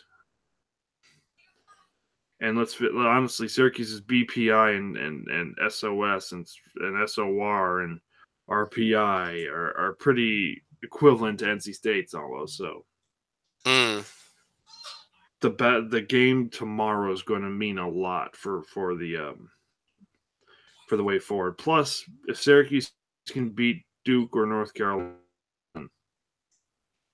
yeah, that's it. They have opportunities coming up. They just have to make the most of them. Same with North Carolina, NC State. Virginia Tech. I don't know. If Virginia Tech wants to get into the tournament, they should probably win one of these last games, like Duke or Clemson or Louisville or Miami.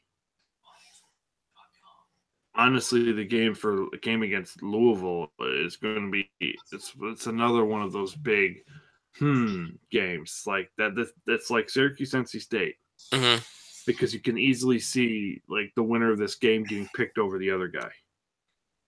So those are the 2 big games coming up in the ACC that might determine a lot of these bubble fates. Anyway, let's talk about the Big 12. Yeah, I'm going to be. The Big 12 is a little bit more of a complex situation, but I'm going to be more simplistic about explaining it. Kansas, Texas Tech are both in. Oklahoma is in. I don't know why we're questioning. West Virginia is in. I don't know why we're questioning it. So you got leads you with TCU, Texas, Kansas State. I'm leaving off Baylor for a reason. First of all, TCU is kind of in the same situation as Louisville. They're falling off at the wrong time. But what Louisville has over TCU is that they're not under 500 in their conference. And again, you all know how I feel about that. I'm not going to belabor the point. I don't care what your RPI is. I still think you got to at least try to be 500 in your conference. At least we shouldn't be considering teams that are under 500 unless we have nobody else. So I just don't like that. Now, they lost a lot of close games. They really, really, really, really, really have to get some wins here. That's what they have to do. It's that simple. Just rack up some wins. I think if they get to near 20 wins, they'll be fine. I would say if they get to around 500 in the Big 12, they'll be fine. That's where they're at. Texas, I think, is kind of the same thing. But I think Texas has the benefit of having better wins. But Texas needs to win games. You're 15-11 right now and 5-8 in conference. That ain't going to get it done. If they really have no margin for error. Yes, their strength of schedule is great. But they got a game at Oklahoma. Again, it's all about winning games. You can't you can't lose too many. 15-11 right now. You got, let's say you got 4 or 5 games left. You go 2-3. That's only 17-14. That ain't going to get you in. It shouldn't, unless you do something in your tournament.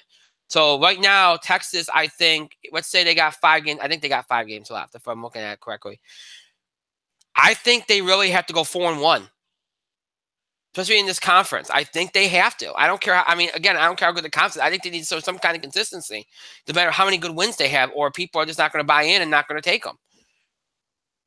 And Kansas State just needs big wins. Kansas State is in that situation where you see some teams have every year where they have avoided, for the most part, the terrible losses, but they don't have any good wins.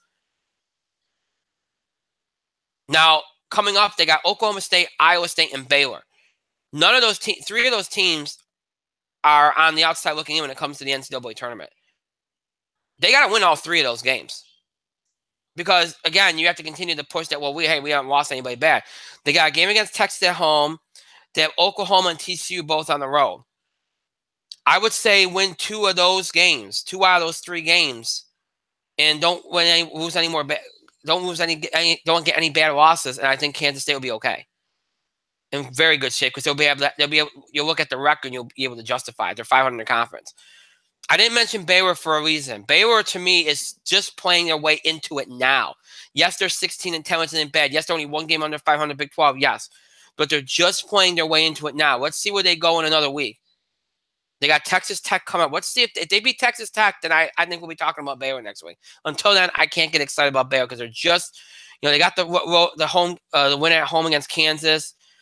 They beat Texas in double overtime. Yes. They got a couple good wins, but I think they need to get back into this. I think they have one more good week. They have one more good week. We'll be talking about Baylor next week. So that's why I see the Big 12. Mike, anything to add?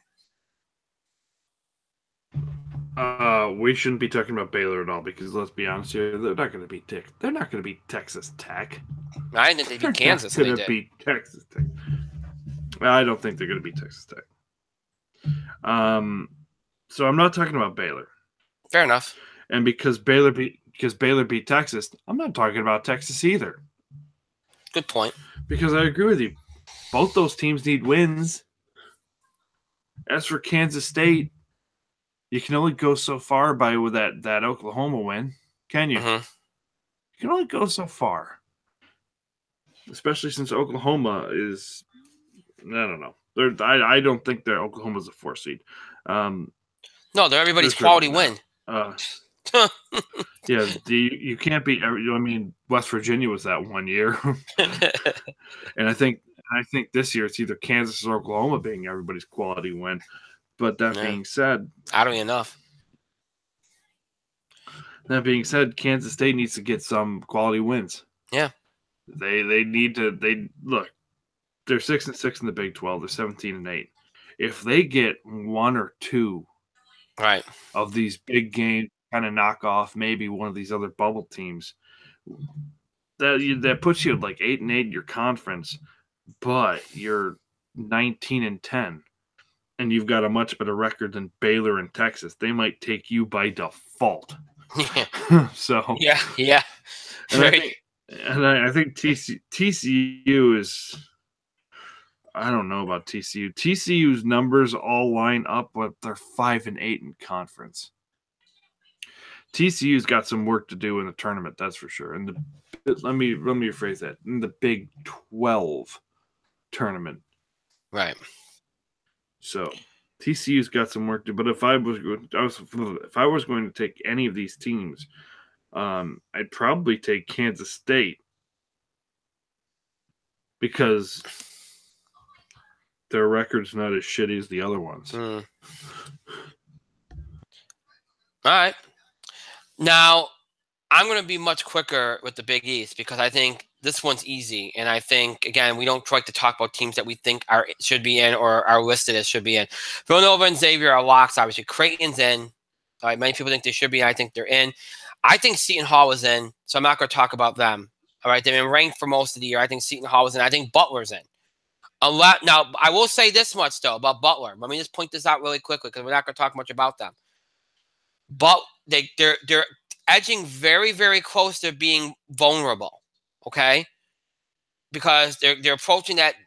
Anytime you get in your double-digit losses, you worry about being vulnerable. I don't care how good your conference is. You want to try to avoid being in your double-digit losses as long as you can. That usually means you're in good shape. Now, Butler has 3 straight home games coming up: Georgetown, Providence, and Creighton, before they go on the road at St. John's. St. John's is worrisome to everybody now. So, Brian, what? the Georgetown game was today. Okay, they already beat Georgetown. All right. So, okay, all right. I forgot. Sorry, my bad. No, Brian. They What? didn't beat Georgetown. They didn't beat Georgetown. Georgetown beat Butler at Butler. Well, tonight. That. Okay, well. So rephrase it. Go. All right. Come so on. they lost to Georgetown. You got this. You can do it. You can do it. Shut up. You can't don't correct suck. About, you got this. Can you really not correct about being a douchebag? No, you can't. No. Oh, can you not be? Anyway, okay. Thank you to Mike because he brought up the Georgetown thing. I didn't see that because neither team's ranked. I only look at the ranked games when I look at the scores. Otherwise, you'd be here all night. So they lost to Georgetown tonight. So now they're 17-10, and they're 7-7. Now you worry they're vulnerable. So they got Providence at home. They got Creighton at home.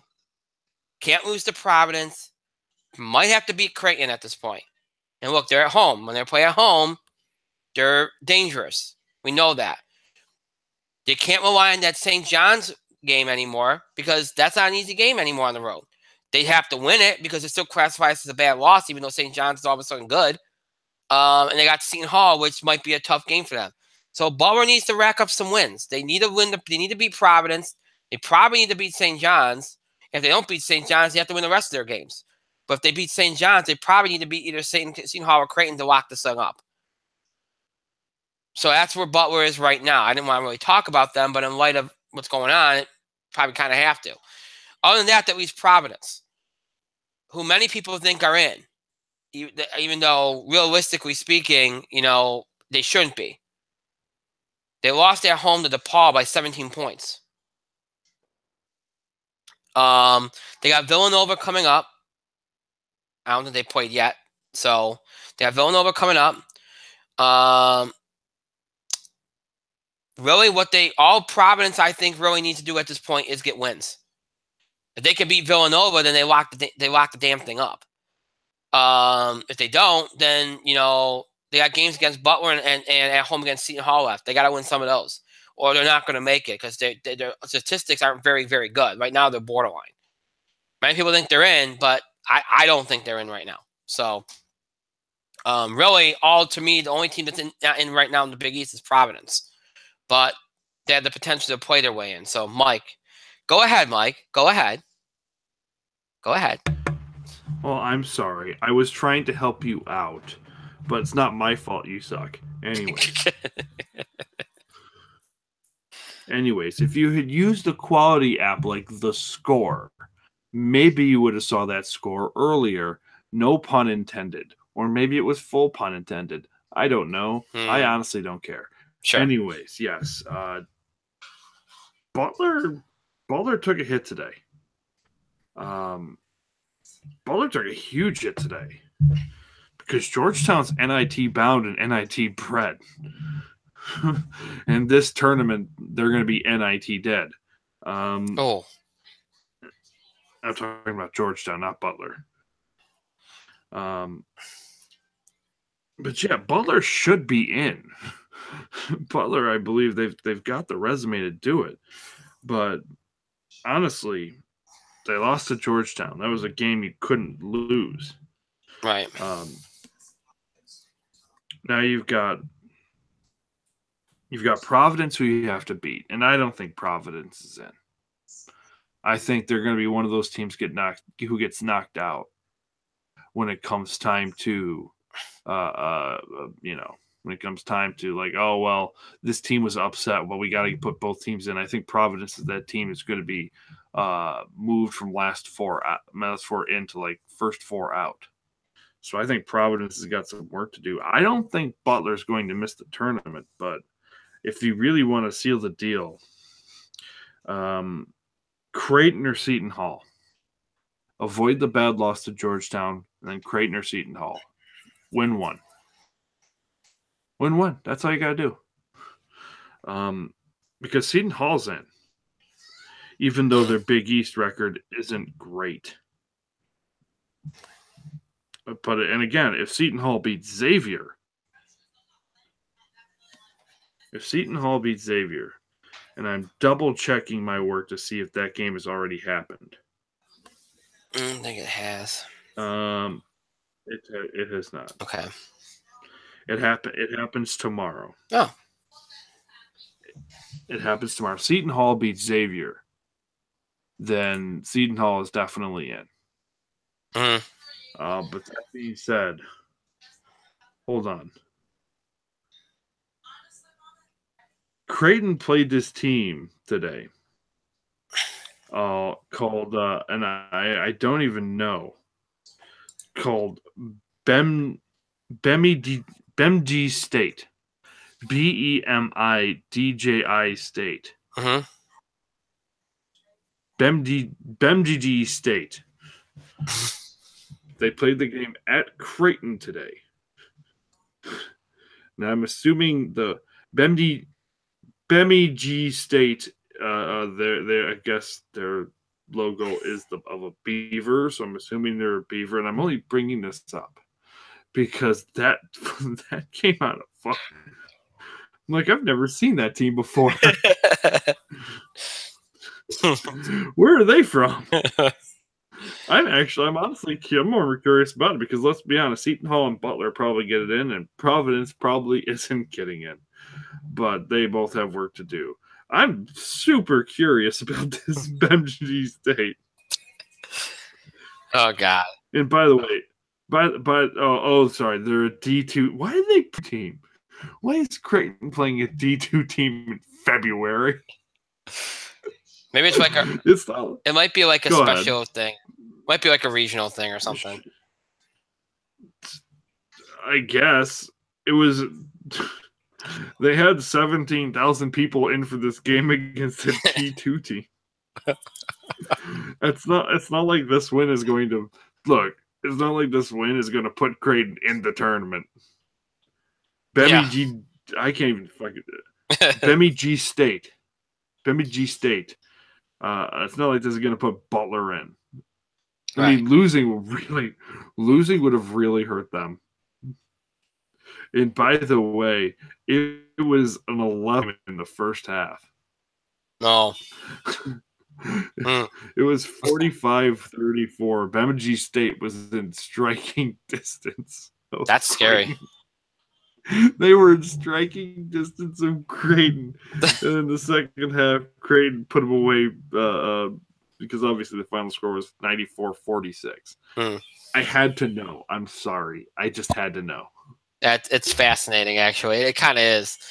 All right, so from something that's actually quite fascinating to something that isn't, the Big Ten, where Michigan State, Purdue, and Ohio State all are locked. Michigan, at this point, probably is in. So we don't really have to talk about them at this point unless they get into dangerous territory, which they're not in right now. They should be in. When you consider some of the other profiles. That leaves you with Nebraska, which is really the only Big Ten true bubble team here. Now you're going to look at their numbers. You'd think, well, why are we, record-wise, why are you worried about Nebraska? They're 19-8. They're 10-4 in the Big Ten. Well, the Big Ten's in a down year this year. They've won 5 in a row. Oh yeah. Now what they play, basically, many people have them out. Why are they out? Well, because they haven't beaten anybody good. They played a weaker schedule. They played some of the weaker teams in what is a down Big Ten. They have games coming up against Maryland, Illinois, Indiana, and Penn State. Now, again, though, none of those teams are any good. Okay, Maryland was once a team that we all thought highly of, but they're no longer a team that anybody thinks highly of. So, Nebraska's kind of done what they've done this year by not beating anybody good. So what you're looking for is this. They can't afford to lose those games. They have to win those games, but they need to find a win. Now, here's the thing that you got to wonder about, okay? Because obviously the Big Ten tournament's earlier than any of the other tournaments, and we talked about that. Let's say Nebraska wins all those games, okay? Let's give them one loss, because let's be fair here. So let's say they lose to Maryland. They beat Illinois. They beat Indiana. They beat Penn State. So it's 3-1. 3-1 gets you to 22-9 13-5 in the Big Ten. Let's say they don't win a Big Ten tournament game, which is what I think they'd have to do against a good team to kind of ease themselves into the tournament. Do you really think that they're going to keep a 20-something win team with only 9 losses out of the NCAA tournament? Because they haven't beaten anybody good? We've seen teams, and that's what makes me laugh about this. Should Nebraska get in? No. Not unless they beat somebody good. And I don't even think one good win's enough because they haven't beaten anybody.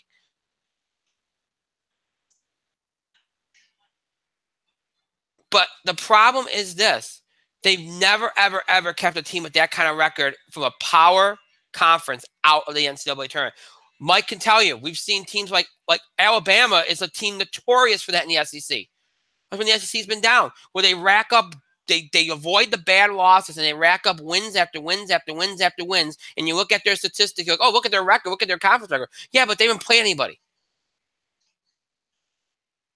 But they make the tournament because the NCAA tournament can't leave a team from a power conference with a record like that out of the tournament. It looks bad. So should they be in? No. But if they rack up, if they handle their business and win these games down the stretch, I don't see how they get left out, even though they shouldn't be in because they haven't beaten anybody good. That's the way I see it. So I'll be honest, in the Big Ten that's on this list, the only one that else would be Michigan. I think they're in. The only team we're going to be talking about is Nebraska, and really they shouldn't go because they're not going to be able to beat anybody. The only way they're going to be able to get quality wins is they go deep into the Big Ten tournament, which they're not going to do. If they do, they're going to lose to one of the good teams, a few good teams in the tournament. So Nebraska is just one of those cases that you're going to have seen in the tournament, and they're not going to be really deserving, but they're going to be there. Mike, any thoughts on the Big Ten, meaning Nebraska? Meaning Nebraska? Because that's really the only team we're talking about, I guess. If Minnesota didn't shit the bed, they would have had 2 decent wins against Minnesota. They beat Minnesota when they were ranked. But they swept the season series against Minnesota. They beat Michigan, which is probably their best win. They beat Michigan. Because I'm going to be honest with you, they lost to Michigan State. They lost to Kansas. They lost to Purdue. They lost to St. John's. So, by the way, at some point, and I'm just going to point this out there because their other quality win is Boston College. At one point, should we start considering Boston College for this tournament? Soon. How many more good wins does Boston College need? Because Boston College has better wins than half the field. Yeah, it's ridiculous. You're not kidding. Mike, St. John's has better wins than half the field. I never wins than half the field. If they didn't crap the bed in the Big East, they would be like a 4 seed. It's ridiculous. Anyways, there's nothing interesting about the Big Ten. However, what I did find about the Bemidji State Beavers, they are the Beavers, is they are a D2 team, and they are 11-14, and this is way more interesting than the Big fucking Ten. So we move to the Pac-12. Let's move to the Pac-12. I know that's not much better. I would still rather talk. I would still ESU Beavers. I'm sure you would. I would actually too. Who cares about the conference champion? The Beavers, man. Yeah, let's talk about the Beavers instead, because I'm gonna be honest with you. Who gives a shit about the Pac-12? Conference of champions. Other than Bill Walton, this is the Conference of Champions. By the way, is there a better team in the country than Arizona? They are 20-6. A lot of those losses came in the Pac-12, but the loss in the Pac-12 was worth 15 wins in the Big East. And you know what?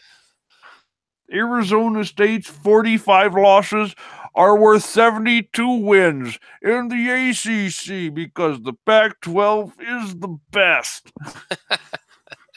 And by the way, Brian, Yes. By the way, don't I think all 12 teams in the Pac-12 are definitely getting in. Yeah. But if we had to choose just a few because the committee doesn't see the greatness of the Pac-12. If we've got to pick a few, we're going to take Washington and we're Yep. Okay. probably going to take UCLA. Okay. We're probably going to take UCLA. Those are the champions of champions Oh, in yes. the conference of champions. Now, I'm going to talk about trees right now. My favorite tree is a bird. What do you think, Dave Nash?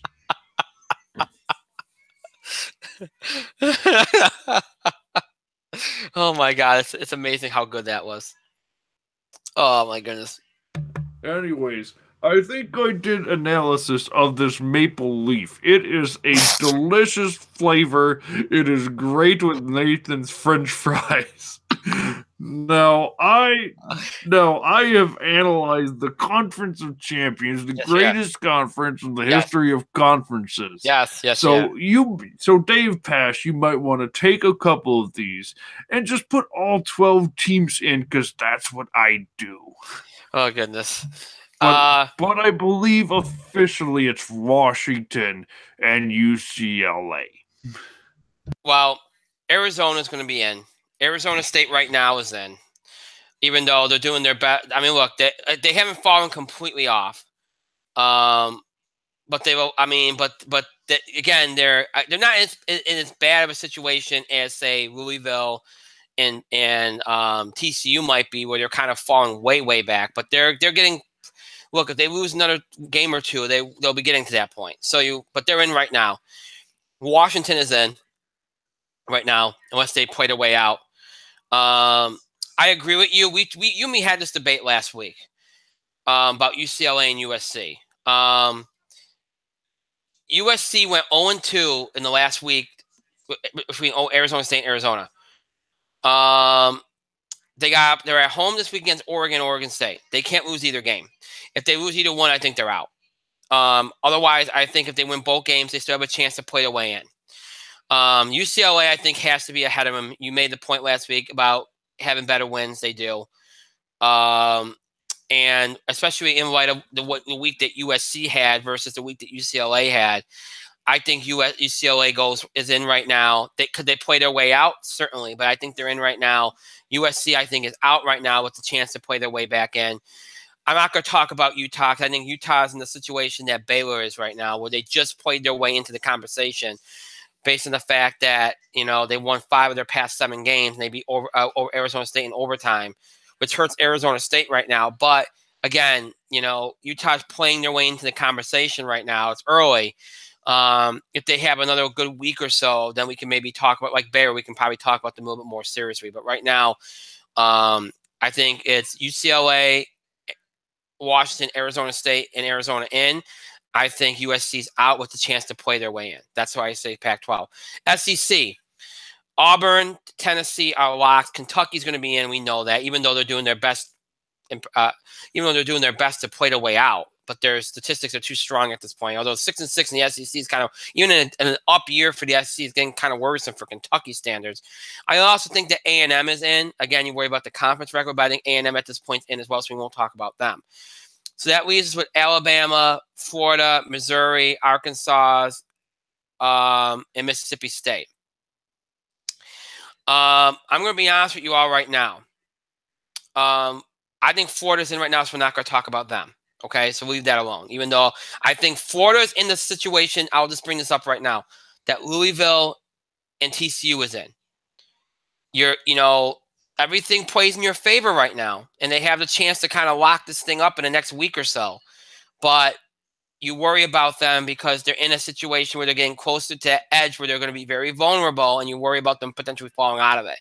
Thankfully, they played a good schedule, and they did a lot of things early on, so that probably keeps them in it long enough. But you worry about Florida a little bit. And I also am going to say, I'm going to bring up Missouri right now. I think Missouri, with the big win tonight, I think Missouri's in. Right now. I think Missouri's in. I think they've done enough, unless they do something to negate the good things they've done, meaning a bad loss. As long as they win the games they're supposed to win, I think they're in. If they get another good win and rack the wins up, then I think they're in. So I think Missouri's in very good shape. I think Missouri right now is in. All right, let me talk about Alabama real quick. Alabama is as it usually is. You know, they kind of avoid the bad losses. They don't have too many good wins. Except this week they did beat the very hot and streaky Tennessee team this week, which helps. That's a big win for them. They need more than that, though. The Tennessee win helps. That's more than they usually get in a year. They have a home game against LSU that they have got to win, and then they go on the road against Kentucky and Auburn. I think if they get one of those two games, they're probably going to be in, even though I don't think that should be enough. I think that will be enough. So that's where I see Alabama. We're left for Arkansas and Mississippi State. Arkansas has a very difficult schedule coming, kind of like what Louisville's going through. A&M, Kentucky, Alabama, Auburn, and Missouri. That kind of schedule makes me think Arkansas is going to play their way out of it. The thing about Arkansas is they have better statistics than Alabama does. But I think Alabama's avoided more bad losses than Arkansas has, or avoided more losses in general. So, we'll have to see. I think, what they got coming up, 1, 2, 3, 4, 5 tough games. If they can somehow get 2 of those, that might be enough. If they don't, again, even if they get 2 of those, that might not be enough. But if they get 2 of those, I think they help their chance, since their numbers are better than Alabama's. Mississippi State, I think they're in the same spot as Baylor and Utah. They're not in it yet. They're not even in the conversation yet. They lost in overtime to Missouri. That was a missed opportunity. They got to play Vanderbilt next. They got to win that game. They have to get a couple good wins. I think they got to do some stuff in the SEC tournament before we can even talk about them. Right now, their numbers just aren't good enough. They're a blimp on the radar. They need a good run here to get in the conversation. They're not there yet. They're worthy of being discussed, but they're not there yet. Just like Baylor isn't, just like Utah isn't. So, Mike, any thoughts on the SEC? I hate the SEC and I detest talking about it. Anyways, because I can't even parody Jimmy Dykes anymore. Where the hell did that guy go? Don't answer that. I don't want to know. Texas A&M probably should have been in, but now they're under 500 in their conference. Yeah. Thanks to Missouri. So, I mean, they should be in, though, but they're under 500 in their conference. Alabama's probably in. Florida's in, and Missouri's probably in, and I refuse to talk about Mississippi State because they're definitely out. Eye test. As for Arkansas, no, yeah, you can look great with the eye test, but losing by 20. Hey, Mississippi State, how you doing? You want to see an eye test? You want to see the eye test challenge? Arkansas's. Because they've got their gauntlet coming up that includes A&M, Kentucky, Alabama, Auburn, and Missouri. And if they win 3 of those games, they're probably in.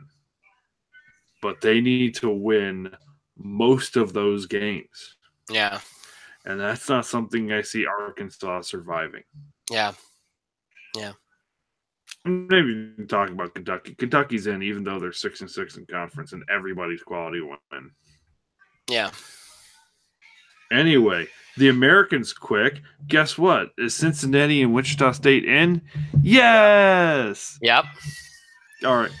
So is Houston in though?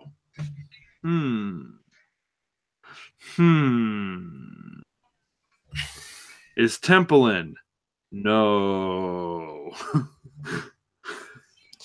You're right. It's simple. But is Houston in? Is Houston in? Probably.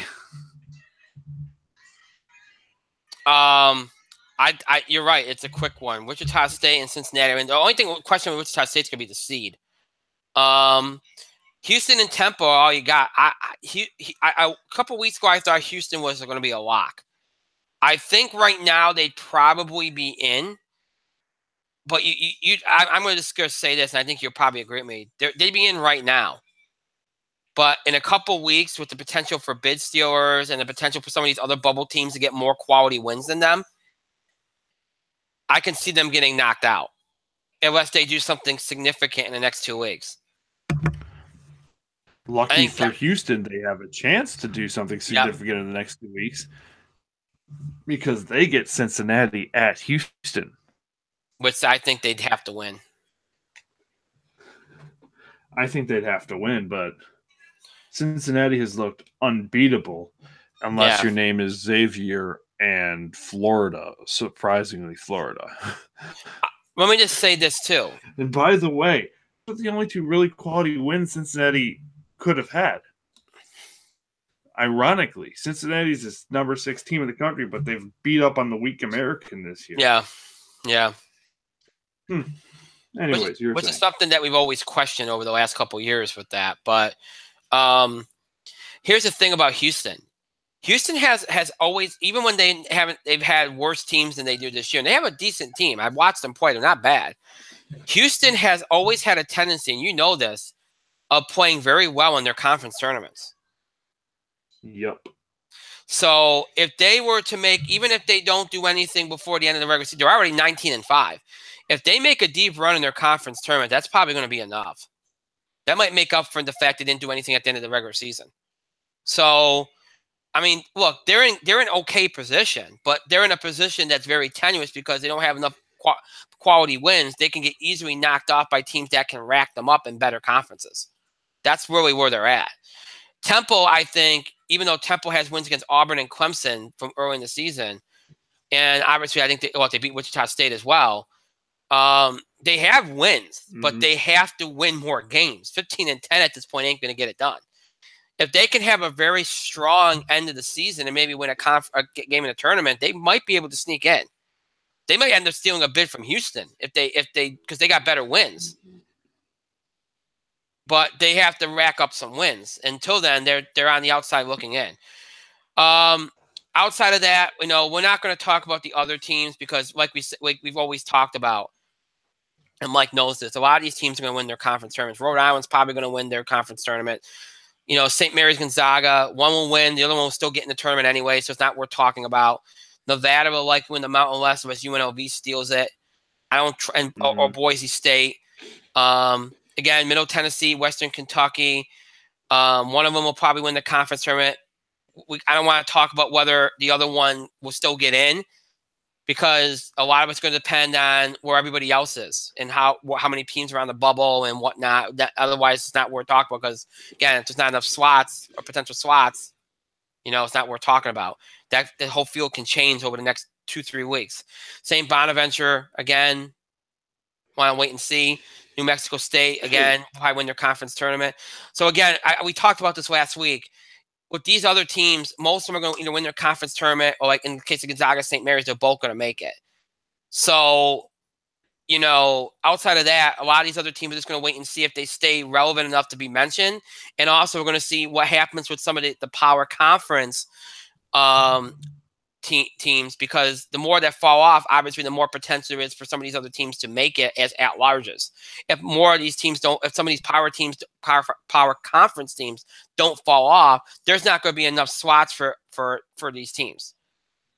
So it's not going to be worth talking about. So until we see how things evolve, it's not really worth going into too many detail about comparing and contrasting some of these teams and whether they make it or not.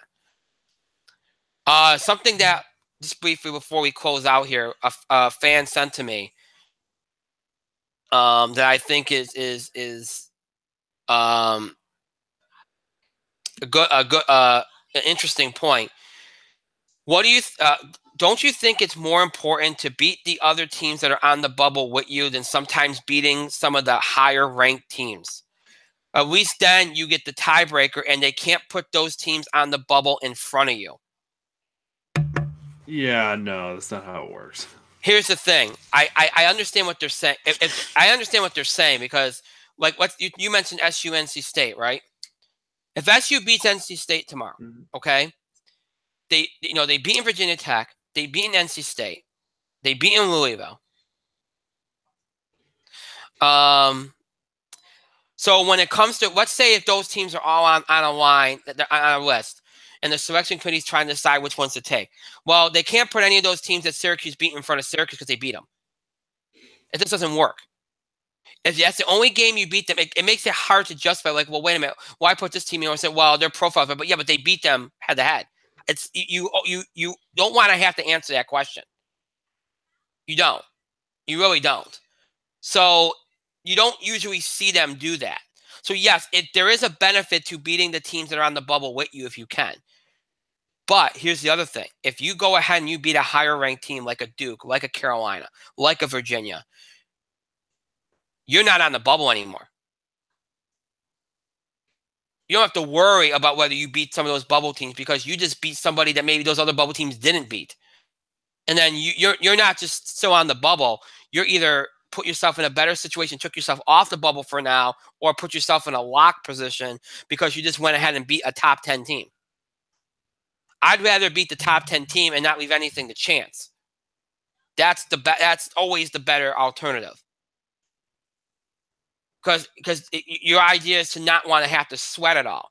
Oh, well, okay, we beat this bubble team, yeah, but you're still going to be worried about whether you made it or not if you just rack up wins against bubble teams. That doesn't make you feel as secure as going ahead and beating Virginia at Virginia like Virginia Tech did. That's just the bottom line. One other rule of thumb, too. I always say this with any team.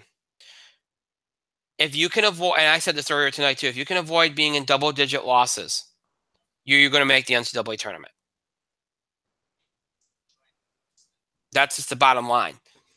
Because we're seeing more time and time again, more teams get double-digit losses, well into double-digit losses than we ever had in the last, well before. Remember, if you go back to, like let's go back to way back in the early 2000s. Very few teams would make it with above 10 losses. Very few. Now, it's a foregone conclusion. You're going to see at least maybe half the field might end up with 10 losses or around there. If the longer it takes for you to get to double-digit loss, and if you don't get to double-digit loss at all, the better chance of you making the tournament and more likely chance you are going to make the tournament. That's the facts of the matter is. So, we'll see what things end up. That's our bubble watch. That's our bracket bugle for this week. We'll see a lot of big games over this next week. A lot of interesting games over this next week. Like Syracuse, NC State tomorrow. We mentioned some of the other games over the course of the bubble watch. I'm not going to go over all of them right now. But a lot of big games over this next week that should be major factors in terms of how things end up. We'll talk about those games, talk about the results, talk about where some of these teams are in terms of their standings and where they're at next week when we do our next edition of the Bracket Bugle and the Bubble Watch. So with that being said, we've gotten through everything. We are done. As always, the show might be over. It does not mean you have to stop interacting and contributing to the show. Continue to have your voice heard. Send us your feedback, questions about the show, scheduling of the show, topic ideas, or breaking news items related to sports, entertainment, or wrestling that you want us to cover, reactions, comments, opinions on things we talk about the show, anything we said or didn't say, anything you didn't like, whatever the case may be. All that and more by email, Facebook, and Twitter. Email is itspotlight411@gmail.com. You can also follow us and tweet us at itspotlight411. Remember, hashtag itspotlight411 for anything you tweet regarding the show. And on Facebook, search for In the Spotlight 411. And make sure you like our fan page. Again, follow us on social media for the latest schedule updates, any postponements, delays. We interact, all that kind of stuff. You want to have access to that or more, interact with us. Make sure that you follow us on social media. Again, on Twitter at itspotlight411. And on Facebook, search for In the Spotlight 411. If you'd like to keep up with the show, or look back at classic episodes, you have two ways in which to do that. You can either stream us anytime on Google Plus and YouTube. Just search for In the Spotlight 411. And when you do, you'll be taken to our show page on both sites where you'll find every episode we've ever produced for Google Plus and YouTube. That's every episode from October 2015 all the way up to tonight's current episode. Those episodes are available for you to stream anytime you want. So if you're interested in that, make sure you check us out on Google Plus and YouTube to search for In the Spotlight 411. Streaming's not your thing. Maybe prefer to listen to us rather than see us or listen to us on the go, or you're interested in older episodes of the show. If any of that applies to you, you can check us out on our main host sites, Podbean and iTunes. Just search for In the Spotlight 411. And when you do, you'll be taken to our show page on both sites where you'll find every episode we've ever produced in the 7.5 years we've been doing the show. All of our episodes from our original run on Blog Talk Radio from October 2010 to January 2011. All of our Talk Show episodes from January 2011 all the way up to mid-October 2015, all of our Google Plus and YouTube episodes from mid-October 2015, all the way up to tonight's current episode. This episode is available in audio format for your convenience. Every episode we've done in audio format for your convenience. In order from the most recent, that being tonight, to the oldest, way back in October 2010, they're available for you to listen to anytime you want. Again, you might be a fan from years ago that wants to check out an episode from years ago. You might be a new fan who wants to check an episode like that for the first time, or just keep up with current episodes. You can do all that and more on Google Plus. Not Google Plus. Wow. On Podbean and iTunes. Just search for In the Spotlight 411. So again, check us out on Google Plus, YouTube, Podbean, iTunes, and Google Plus, YouTube, Podbean, iTunes. Keep up the show and look back at classic episodes. Just search for In the Spotlight 411. Again, search for In the Spotlight 411. My wife's distracting me. It's great. I want to thank Mike for being here tonight. Thank you, Mike. I'm going to bed. I imagine you are. I want to thank myself for another great show. You know, somebody, I'm gonna mention something because I got an odd email of the week. I know that's a random thing to mention right now. Somebody asked me, don't you want to change up what you do at the end of the show? I said, well, what do you mean? Don't you want to stop doing the pat on your back thing? It's like it's old. You've been doing it since day one. Why are you doing the pat on your back thing? I'm like, well, it's part of my egotistical kind of persona that I do. I don't, I'm thinking I did a good job. No matter when I don't do a good job, it's kind of par for the course. And they're like, well, don't you want to change it up? So you know what? I'm going to open things up. I'm going to pat myself on the back anyway. So let's see what people have to say. If anybody thinks I should be doing something else at the end of the show, send me your ideas. I'm curious to see what people say. If they have any ideas or anything. I already had one idea a long time ago. Somebody thinks I should salute, and I don't like that. That to me doesn't seem right. I've seen people do that. I don't like that. So that's not happening. So if you're gonna send me that, don't bother. But if you have any ideas, go ahead. All right, so that's it for tonight. Again, there is no show on Thursday. I already know I'm going to get mail asking me if there is a show. I know that's that happens no matter what, even though I kind of remind you all constantly about things like that. But anyway, no show on Thursday. Next week, again, we're planning on 2, but if something should happen, there won't be 2. There might be 1. There might not even be 1. We'll see. Depends. So keep an eye on social media, and we'll update you as we go along. Again, if anything happens, or again, anything last minute, has to be changed or something, we'll let you all know.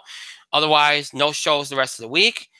The plan for next week. Again, if we have shows, Tuesday, sports entertainment, Thursday, wrestling. Again, if you have questions or comments, you can submit them before or during the show on Thursday.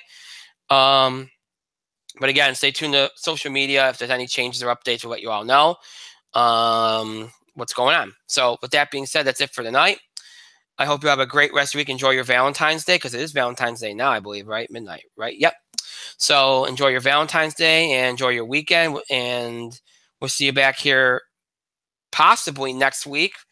That'll be Tuesday. Somebody give me a date. February 20th. Tuesday, February 20th, 9 o'clock p.m. Eastern Time. Until then, that's our next show. Until then, have a good night, everybody.